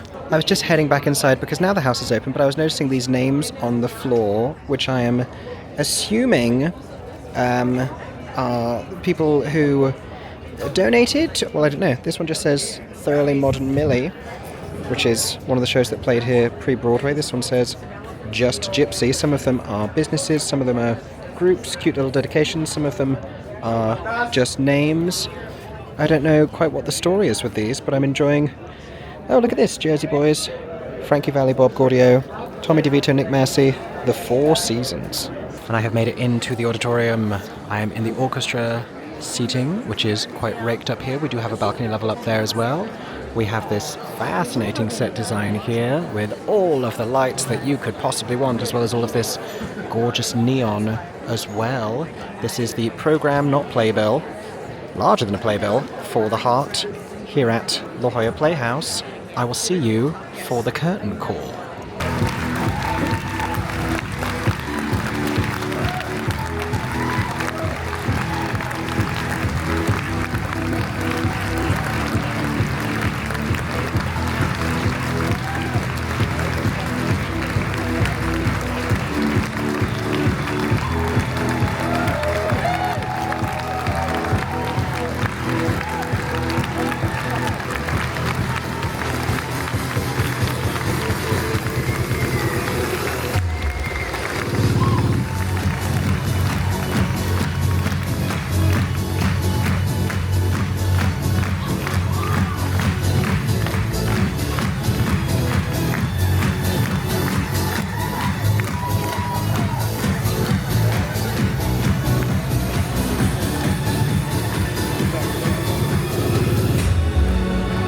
Okay, that was cool. That was very cool. An awful lot to get very excited about that show. And I like that it was a very sort of Grey's Anatomy, ER-esque medical drama, but as a musical, I feel like that's not something we've seen an awful lot of. I'm struggling to think, like, you've got like A New Brain, but it's not like the same kind of tone or kind of vibe. That was very Grey's Anatomy-esque in that we got some insights into the lives and the work-life balances of the surgeons involved and the nurses involved, but also we're talking about the families and the organ donor and the organ recipient, which is this really fascinating and emotional and complex and difficult relationship that forms and is created. It's really exciting hearing people talking about their own experiences with this and seeing people being really visibly affected by it. That's how you know something is important and that it's really reaching people and connecting to people. There's some very emotional moments in the show, as you might expect, and I didn't feel incongruous to have it be that kind of a musical style. I have a lot of thoughts about how it works in a theatrical context, because as you may have noticed right at the end, no live musicians, which might be something of a Broadway stepping stone to be traversed, because previous shows like Here Lies Love have encountered challenges with their reception on Broadway, with things like the Musicians Union and things that protect live music on Broadway but difficult for that kind of genre of music to try and fit into that. I think it depends basically on the house it ends up going to. Anyway, the point is, and I'll say this again probably when I create a review, trying not to get hit by a golf cart, when I make a fuller video about this, there's a pulse to that kind of a music, and so it makes sense for this story and for this show, for the heart. More to say about it, and I dare say I shall, but for now, I don't want to just keep walking too much further, because I think this is probably the best place for me to get picked up by an Uber to head down to the next theatre. I'm going there really early. It's not even 4 p.m. yet, but I want to... So this was my other mission, okay? I really wanted to see the sea lions and see the Pacific Ocean, and the other thing I want to do is take a photo with me wearing this amazing Into the Woods jacket in front of the Old Globe. And I checked, and sunset today in San Diego is going to happen at 6:30, and I probably wouldn't get to the theatre until 7 for the show, so I'm going to go now, get that done, and then I don't have to stress about it. I can have it done in daylight. I don't know who's going to take the photo for me. Hopefully there is a kindly stranger, or maybe someone who works at the theatre or in the vicinity, and I can ask them to take a mini photo shoot for me. It's all going to be fine. It's going to be fine. First things first, we're going to get an Uber back down into San Diego, into Balboa Park, I believe it's called. And about 25 minutes later, I have made it down. Some amazing views on that drive, by the way. And I have discovered that somewhere has roller coasters. Is it SeaWorld? Does SeaWorld have roller coasters? I don't know why I assumed it was just Aquaria, as in more than one aquarium. The architecture of this area I'm in right now, which includes the Old Globe, which is right behind me, I'm about to go investigate, but also museums, the Museum of Us, and I think there's a museum about cannibalism over there, or cannibals individually. This is an area that merits some investigation, but first, the Old Globe. I'm so excited. I'm very excited to be at this venue in particular. And here it is. Oh, it's like approaching Disneyland. As we stroll up, I'll tell you in just a bit some of the other shows, not just Into the Woods, that originated here. In fact, here is one of them, Dirty Rotten Scoundrels, that made its way to Broadway. Hello, Sherry Renee Scott. I feel like that dress changed, but I don't know. I will study more of these pictures, because if there's anything Into the Woods, then I will cry. But this is very exciting, and there it is, Shakespearean style facade, the Old Globe. And I love that posterage up there for Huzzah, a musical comedy for when life is unfair. Fair spelled F-A-I-R-E, because if you don't know, this is about and set at Renaissance fairs, I believe, which is a pretty American concept, but one I'm excited to learn more about. We have an education centre over there. We have a sponsored terrace and a pavilion. It really is giving very much theme park, but it's cute. It's very, very cute. How excited I am to be coming here later. The show is not for about 4 hours, but I have some business to attend to first. Something is happening. Oh, it stopped. They only did it the once. The bells just rang in yonder bell tower. What is this? What is this building? This is gorgeous. Also, I found it. I found what I had been looking for.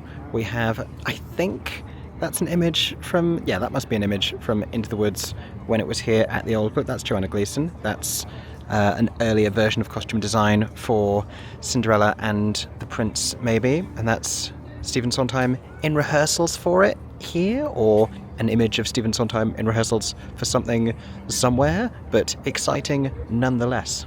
We have names on the floor once again. This seems to be a thing. None of these are names that I immediately recognize as I scan through them, but they are names that are on the floor, so we will read them anyway. I am very early. I've just picked up my ticket for the evening show, and I'm so early that I think the audience is about to come out of the matinee. I think that's what's happening right now. Maybe I could ask one of them, once the crowd has subsided, to take my photo. I just need a portrait mode photo of me with my back to the camera, so you can see this jacket. See, I cannot do it myself. This is me not being able to do it myself. I cannot. If I could take it as a selfie, I would take it as a selfie, rather than asking strangers. But this is a very nice, friendly little spot where I don't feel like my phone is going to get stolen. We're not on the street. I will wait until someone seems friendly, or wait until someone needs their photo taken, and then it can be reciprocated. We love that. I was correct. The audience is leaving the matinee, and some of them are dressed up in very exciting Renaissance fair ready outfits. How fun! We'll have a group costume for a group theatre trip.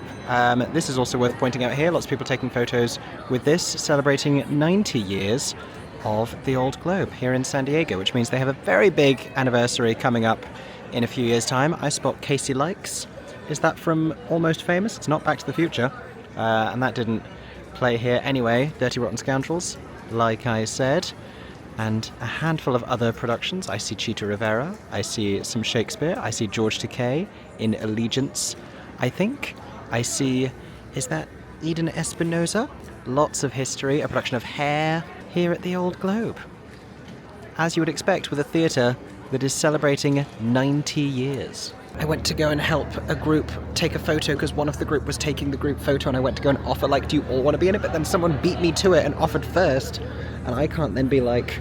And then either, like, who do I ask then? Do I ask that person, or do I ask someone from the group to take a photo of me? I wasn't part of the original thing, so then I'm just inserting myself. This is not going well. And I should just be a big brave boy and ask, but also the cast are now beginning to come out, and people are like stage dooring but out front, and so it's become a very difficult dynamic, and I'm just going to continue to wait for some kind of divine intervention or an opportune moment, and also the sun to pass slightly. We did it, we got the shot. Insert photos here. And here, and here, and here. I got what I wanted, which is an entire photo shoot because I asked the right people. There were these two really nice girls who had seen the show, and I think were chatting to one of the cast members, and then had a moment. So I was like, you seem like friendly people. Could you take one photo for me? And then they were really excited about the jacket because one of them is doing Into the Woods right now, but didn't know that it started here. And so I was like, this is the original home of Into the Woods. So it was a whole time. And so she was like, let me take a whole bunch of photos. So I don't think they're necessarily going to see this because I don't think they knew who I was. But if they do magically for some reason, then thank you so much. I said thank you in person, but also just thank you so much because I'm very happy to have those photos and to capture the memory of this moment. Yay! Thank you for doing such a great job. Insert more photos here if there's more for me to show you. Bells are ringing. I still don't know what it is.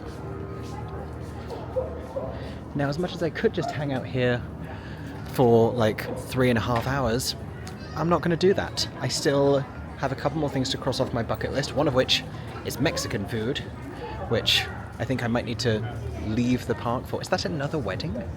How many weddings happening today? That is definitely a wedding. Look. There's definitely a wedding happening through that arch.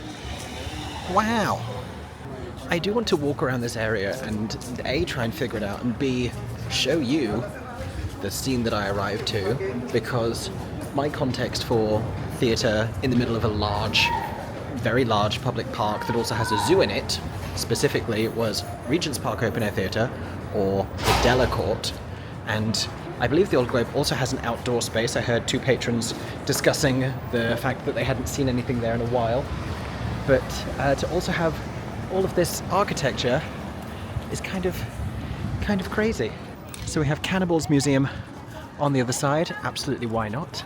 And then this is the Museum of Us, apparently. I think that's the thing that has the bell tower. I don't entirely know what that means. But as I walk out through here, you will see the scene that I saw as I was arriving via Uber, to which my response was, exactly. I was about to explain what my face just did for people listening on podcast platforms, because that's what I usually do. I'm not putting this on podcast, but imagine if I put a vlog out on podcast platforms and it's just 2.5 hours of me going, look at this! Look at these sea lions! And all you can hear for 20 minutes is the sea lions in the background. I mean, I don't know, am I talking myself into it? More interesting plant life. This is what I approached, and I was like, okay, as you do. The zoo is over here. If I had a fuller day available, I would go to the zoo, because this is basically the only recommendation I got from people who had been here before. When I was like, what do I do with one day in San Diego? Everyone was like, go to the zoo. And apparently it's amazing. like world-class zoo. It's famous for the zoo. You think San Diego, you think zoo. But I don't really have enough time. I have like 3 hours, and I'm not above spending $76 on zoo admission just for 3 hours. I would still do that. But my bigger thing is Erin and I both love a zoo, and one of our earliest dates was at a zoo, and we have a lot of zoo-based memories. And I believe that I will come back to San Diego with Erin James, and together we will experience the zoo. He doesn't really mind that I'm here, like he'd love to be here obviously, but he doesn't really mind that I'm here seeing theatre without him. I think it would feel like an affair if I went to the zoo. You can, from this bridge however, see something at the zoo. See the like Skyliner, gondola, cable car things going over? See those there? That is at the zoo. That's how huge this zoo is. This is a real big zoo. Also, giant bridge going over giant road. San Diego skyline over there, perhaps.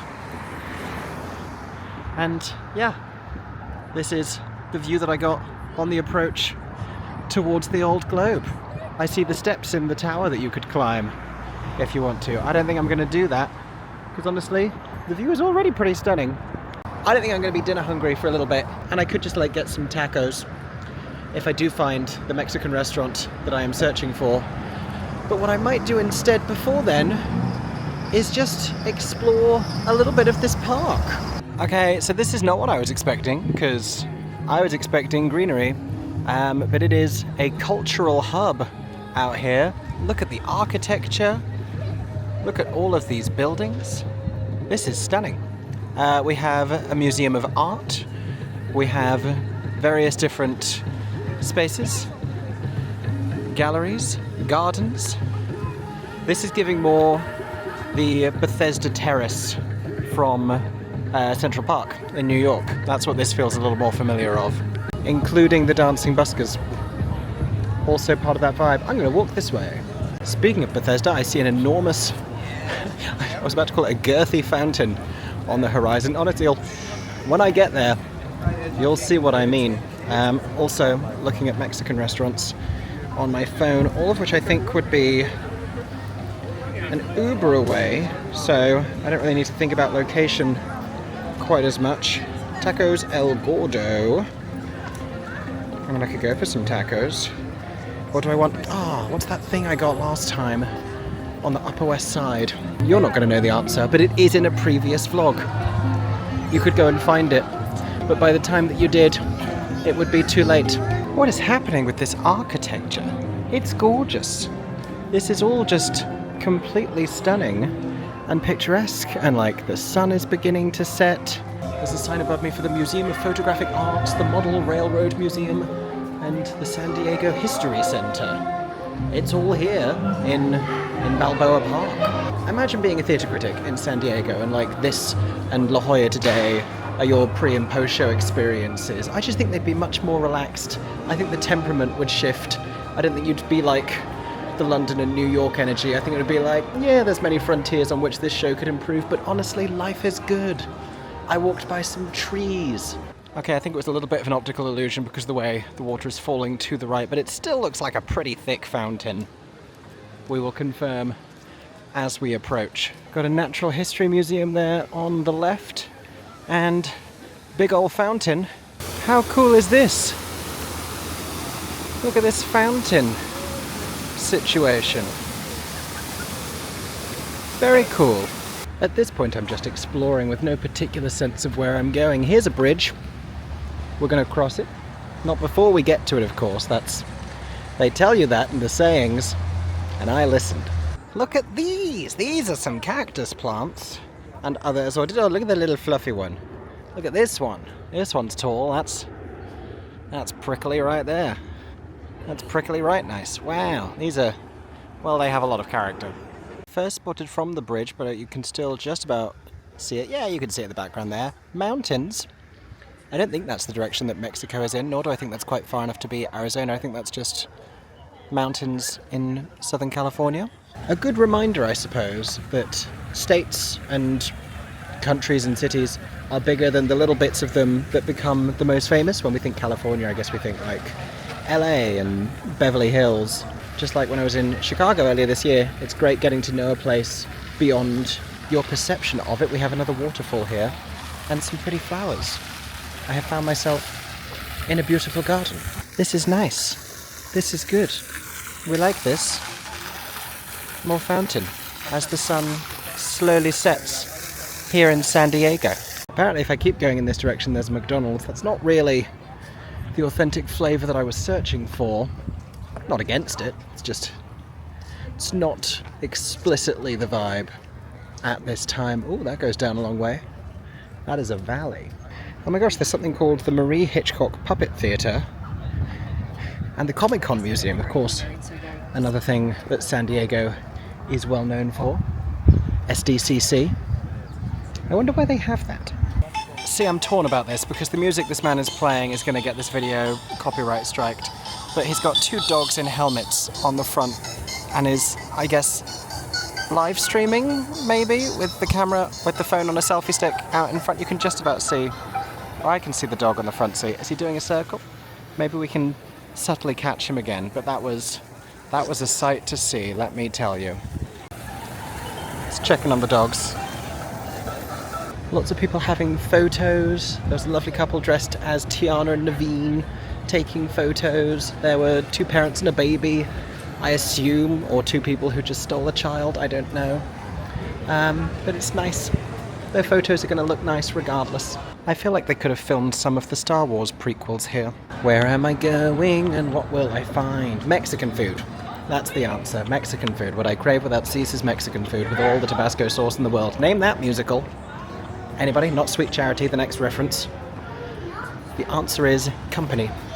Huge news, everybody. I remembered what the Mexican food I was trying to think of was. It was flautas. The story is, I had no idea what this was, and I tried it 2 visits ago in New York, maybe, on the first night that we had arrived. And that night we then went to go and see a show, and flautas was mentioned. It was Smash. It was Smash. So this was back in March. And then there was a line about flautas, and I was like, what a reference for the very night when I discovered what this food was, and now that is what I want. Or something in like, I wouldn't say no to an enchilada, because it's in that family. Something burrito-y, rather than taco-y. I just want to be held. I want to be contained.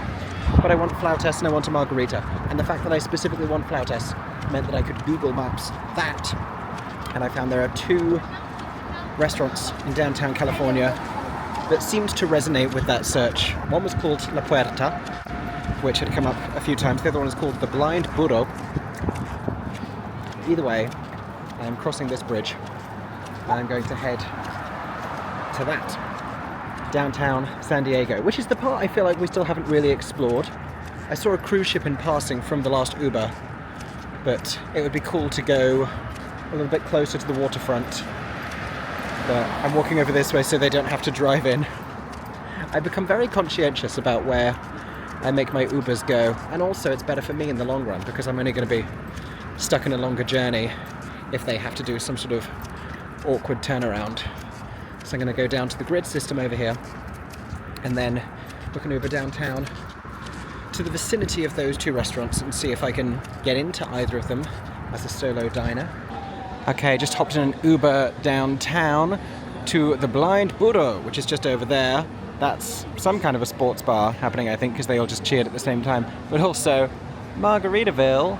Gotta go check out Margaritaville. Erin and I have previously stayed at the Times Square Margaritaville Resort. Yep, it's a Margaritaville. Also another Residence Inn by Marriott, like the one that I'm staying at, but very different, because this one is a more traditional hotel. Do you think they could move me to this one just for one night? I don't need to really go back to La Jolla other than all my stuff is there. I don't know how to cross roads in the grid system in the US without traffic lights. I find it confusing. I think I just have to go. There's also stop signs on the intersections, so I think I can just go. I'm gonna just go.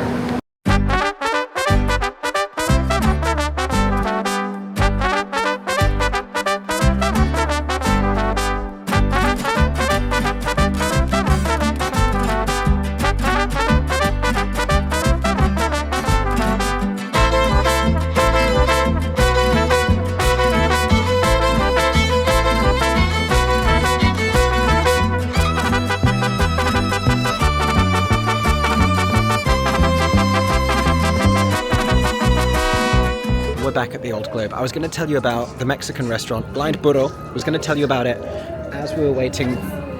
That man's bicycle is making music. Oh, there's writing on the floor. It says the Old Globe, because that's where we are. I was going to tell you about the Blind Burro as I was waiting for my Uber, but my Uber was like 400 feet away when I called it and just zipped me back up here, which was very easy. Very nice and easy. I chose very well. Look at this illuminated tower. Sorry, my focus is not direct, locking in. I chose very well with Mexican restaurant because the vibe I really wanted as a solo diner was somewhere I could sit at the bar, and so much of this restaurant was bar seating, like wrapping around the outside as well, like loads of groups sat together at the bar. Like you could sit on the exterior of the building but on the bar because it had these huge open windows.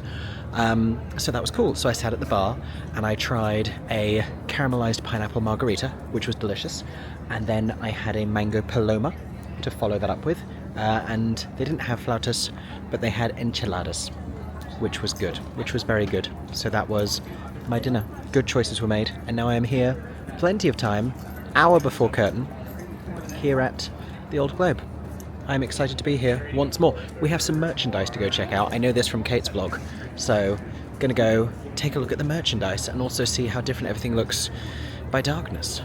We'll take another moment for the exterior of this playing space here, the Elizabethan aesthetic, the Huzzah posterage marquee happening there, but all of it with a nice evening lighting. Very like Disneyland Main Street is the vibe I'm getting, actually. Okay, so we have a little, this is the Helen Edison gift shop, which is just to the left-hand side. And we have bucket hats. Look at this, a purple Huzzah bucket hat and a green one there with different symbols on. I don't know if that's specific to the show. I think it is. I assume it is. I see a dragon. We have a purple Huzzah. Oh, it's Creative Goods. That's why there's so much merchandise, because it's the fabulous team at Creative Goods. So, Huzzah, a musical comedy for when life is unfair. We love a pun. We love wearing puns. And we have an amazing Huzzah Old Globe tote bag. So if this were to transfer to Broadway or to go on subsequently and they kept producing this tote bag, it probably wouldn't say the Old Globe on it. So you could have like world premiere merchandise. That's very cool and very colourful with the design there. How exciting. I don't think I've showed you this, but I've been carrying around a Sweeney Todd tote bag to go with my Into the Woods jacket. People viewing me from behind are getting so many Sondheim references. We also have Huzzah first print artwork here. You can get small prints, large prints, and large framed prints here of all of these different outfits, all of these different images. Look at this.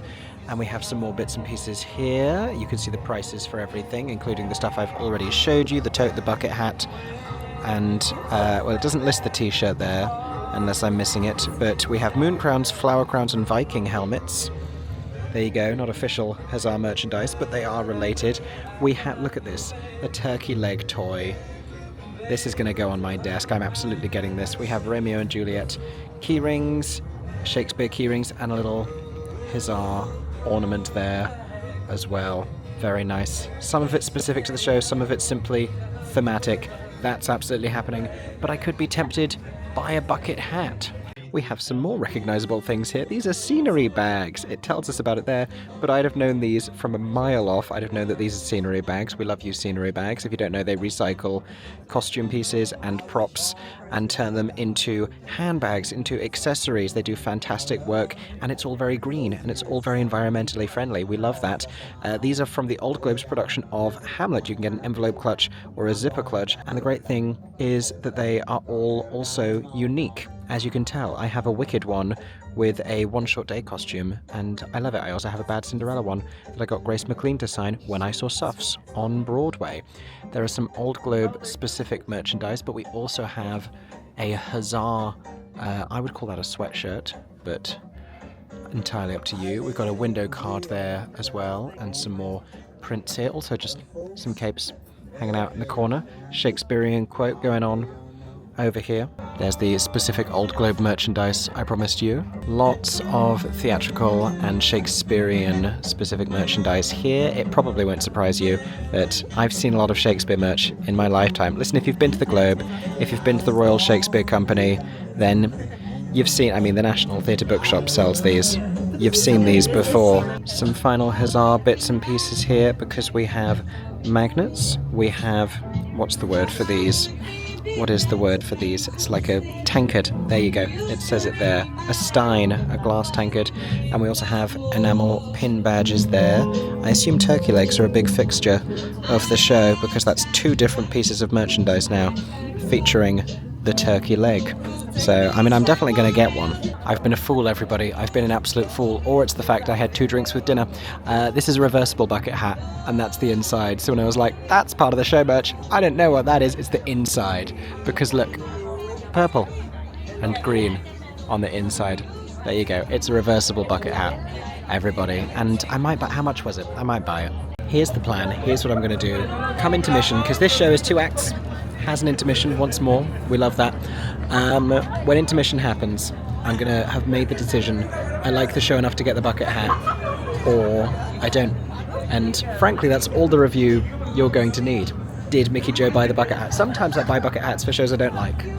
I can think of at least 1 bucket hat I own for a show I did not like very much, but we will decide in 1 act's time. So I was looking for the restrooms, which I still, incidentally, have not found, but I've come to the back of the 90 signage, and I think these are memories from visiting the Old Globe that people have shared, which is super special. And I can't, there's too much memory happening here, but this is really lovely, and I love that they've made that a part of. Let's try and follow just one of them. My dad had season tickets to Shakespeare summer plays. I loved dressing up, the planes overhead that made the actors pause, and enjoying hot cider. Ooh, and a haystack. That's lovely. I was going to say, I love that I just saw Spanish over there. I love seeing Chita Rivera from 5th row centre. Wow. I was going to say, I love that they have made audience memories a part of this rather than just being like, here's all the Tony Award winning Broadway shows that originated here, which is shamefully what I focused on. I love that they have done this. This is really special. Also, I promised you earlier I would tell you more Broadway shows that originated here, and I can't think of many, but I'm pretty sure A Gentleman's Guide to Love and Murder. I feel like that was here. The restrooms, by the way, are off in that direction, to the right-hand side of this building, off up that way. I don't know what is with. Oh, it's a knight. It's a suit of armour. From a distance, it just looks like a creepy silhouette in the window. I'll be honest, it's just giving Stranger Things the first shadow. Creepy, marquee house. I haven't told you anything about this show. I don't know that much about this show. I know a couple of people who are in it, and I know that the score is from Larry O'Keefe and Nell Benjamin, who you may know as being the husband and wife composer-lyricist team behind Legally Blonde. He was also involved with Heathers. She was also involved with Mean Girls. Bat Boy is another one. And Renaissance fairs, which are a thing. I know what a Renaissance fair is, but we don't really have them in the UK. We have, like, LARPing. We have some historical reenactment. But Renaissance fairs, I guess because it's like a historical culture that the US didn't really have, so it's fun to do. I don't know. Is that controversial? I don't know. I think I mentioned earlier that we have multiple spaces, but Small is currently playing at the Cheryl and Harvey White Theatre. We saw some merchandise for this in the merch kiosk as well.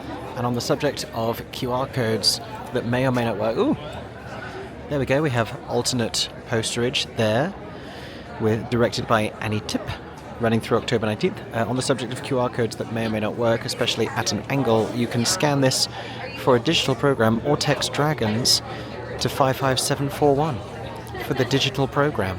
I was about to show you the Tony Award and be like, guess what, everybody, guess what? We found an American Theatre Wing Tony Award. This one from 1984. Wow, before Into the Woods was here even. But also need to show you this, because at this performance the role of Wolf Walker, usually played by Michelle Lauto, will be played by Catherine Penny. How exciting. We have some information here about artistry at the Old Globe, and we have this very fun photo opportunity here. Look at that. That's fantastic. Huzzah! I love an exclamation point title.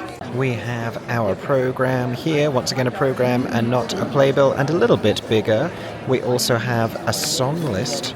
Look at this if you want to find out more about the songs in the first and second act of Huzzah, the world premiere musical, with book music and lyrics by Nell Benjamin and Lawrence O'Keefe.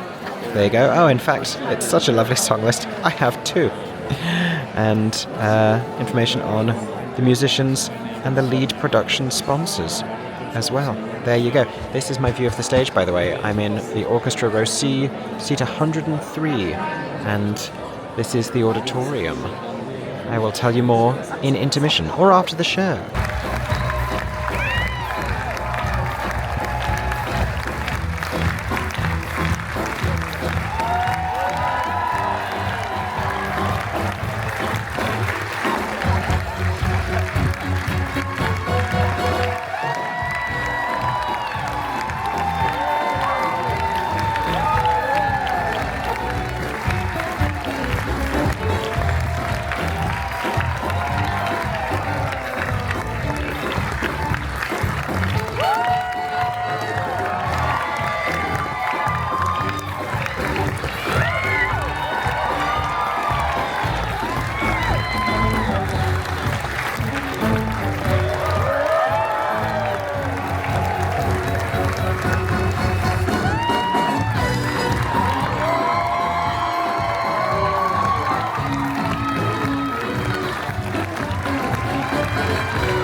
Okay, my Uber is already on its way to take me back to the Marriott Residence Inn in La Jolla and a bed after a very long day.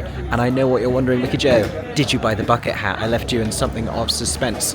And the answer is, I did not. And that doesn't mean I didn't like the show. In the intermission, I'll be honest with you, I was not going to buy that bucket hat. And then by the end I was like, I could buy the bucket hat, and then the bucket hat was $35, so I didn't, even though it's reversible. But I did get the turkey leg, and I love novelty in a merch item. I love something that you can only get at one show that's specific to that show. So this made me happy, and it's fun and tactile. So catch me doing this on 25 hours of planes tomorrow. Everyone, it's the end. It's the end of the trip.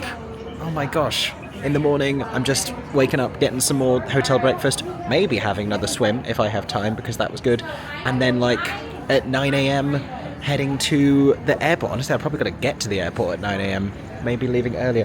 Is that my Uber? Is it here? Pick up in 3 minutes. We're fine. We're fine. Calm down. We will debrief once I get back to the hotel, but we are nearing the end of this magical San Diego weekend adventure. How special and unexpected and exciting this has been. What a treat. What an absolute treat. I'm going to get in this Uber now.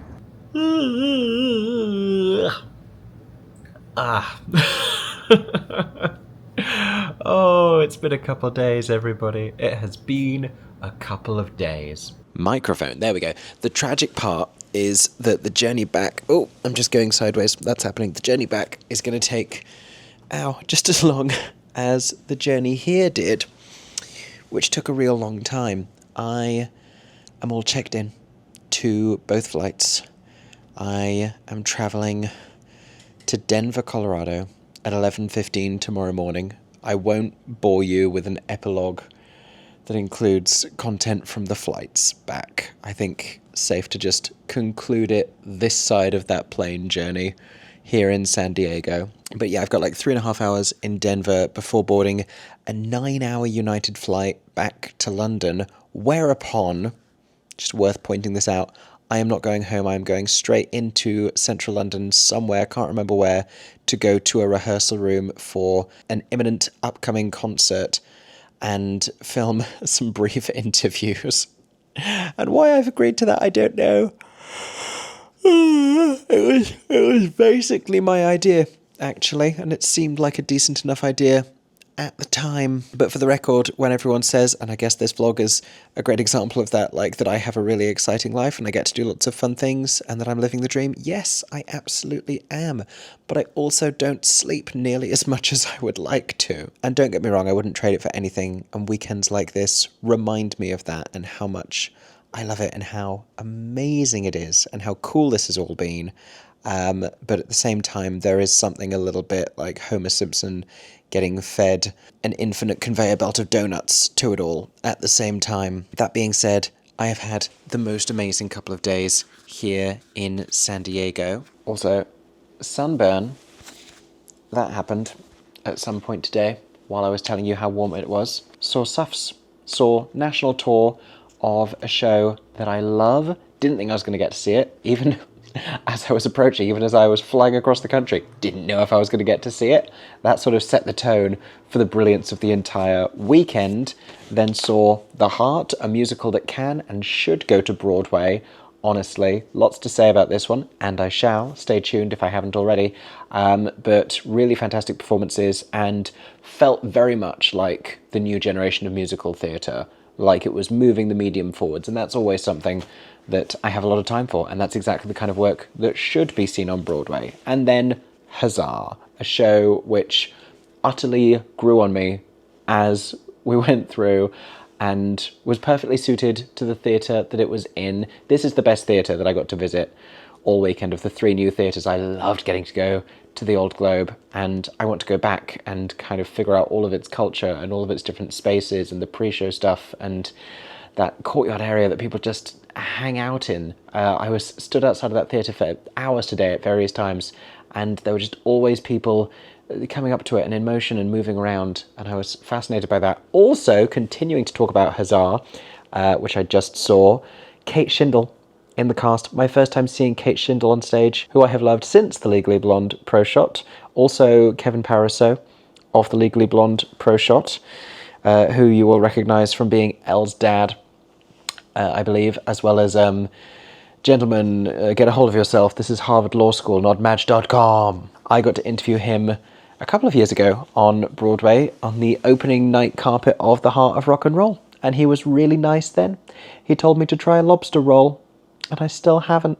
But my enduring thought about Huzzah, because it's written by Larry O'Keefe and Nell Benjamin, is that there's really no reason there couldn't have been one song, preferably a finale, that ended with Kate Shindle singing Renaissance Fair, Renaissance Fair, just behind some sort of other chorus vocal. Doesn't need to be exactly the same melody, but just Kate Shindle skrelting something to high heaven. I think, dramaturgically speaking, structurally speaking, in terms of the narrative, there's nothing that it doesn't improve to have Kate Shindle do that. I think it's important. Thank you so much for watching this unexpected San Diego travel vlog. Unexpected perhaps for you, definitely unexpected for me when it came together. As I have said before, there are a few places that I will not travel to for terrific theatre, and it's always exciting to get to discover some new theatres, especially ones that I've wanted to go to for a really long time. That's been really special. And even though it was a limited time here, I feel like I've had one of the best days ever today, specifically, crossing off so many things off of my list, having lovely weather, meeting nice people, eating delicious food, drinking nice things, seeing sea lions, the extent to which just walking alongside all of that ocean and the Pacific all day and getting my toes in it and having a little bit of a swim here at the hotel in the morning, the extent to which that just refueled my soul in ways that I wasn't anticipating. That was amazing.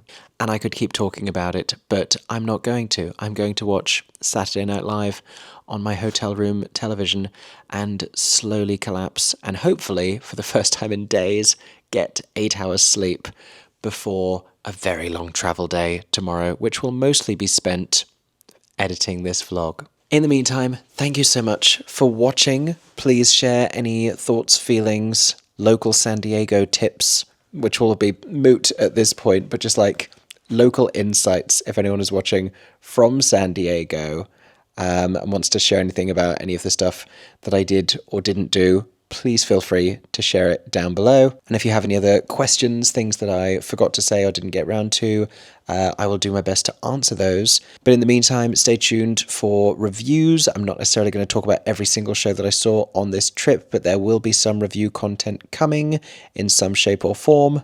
And I hope, as always, that everyone is staying safe and that you have what I have just had, a stagey day. Okay, I lied. Good morning. Hello. This is the stagey footnote that I almost missed, making sure I hadn't left anything behind in this hotel room. Get ready for it. Bed, drawer. Did I leave anything in the drawer? Oh, Holy Bible and the Book of Mormon. I don't think I've ever actually held one before, but, you know, really makes you think. Anyway, time to leave San Diego.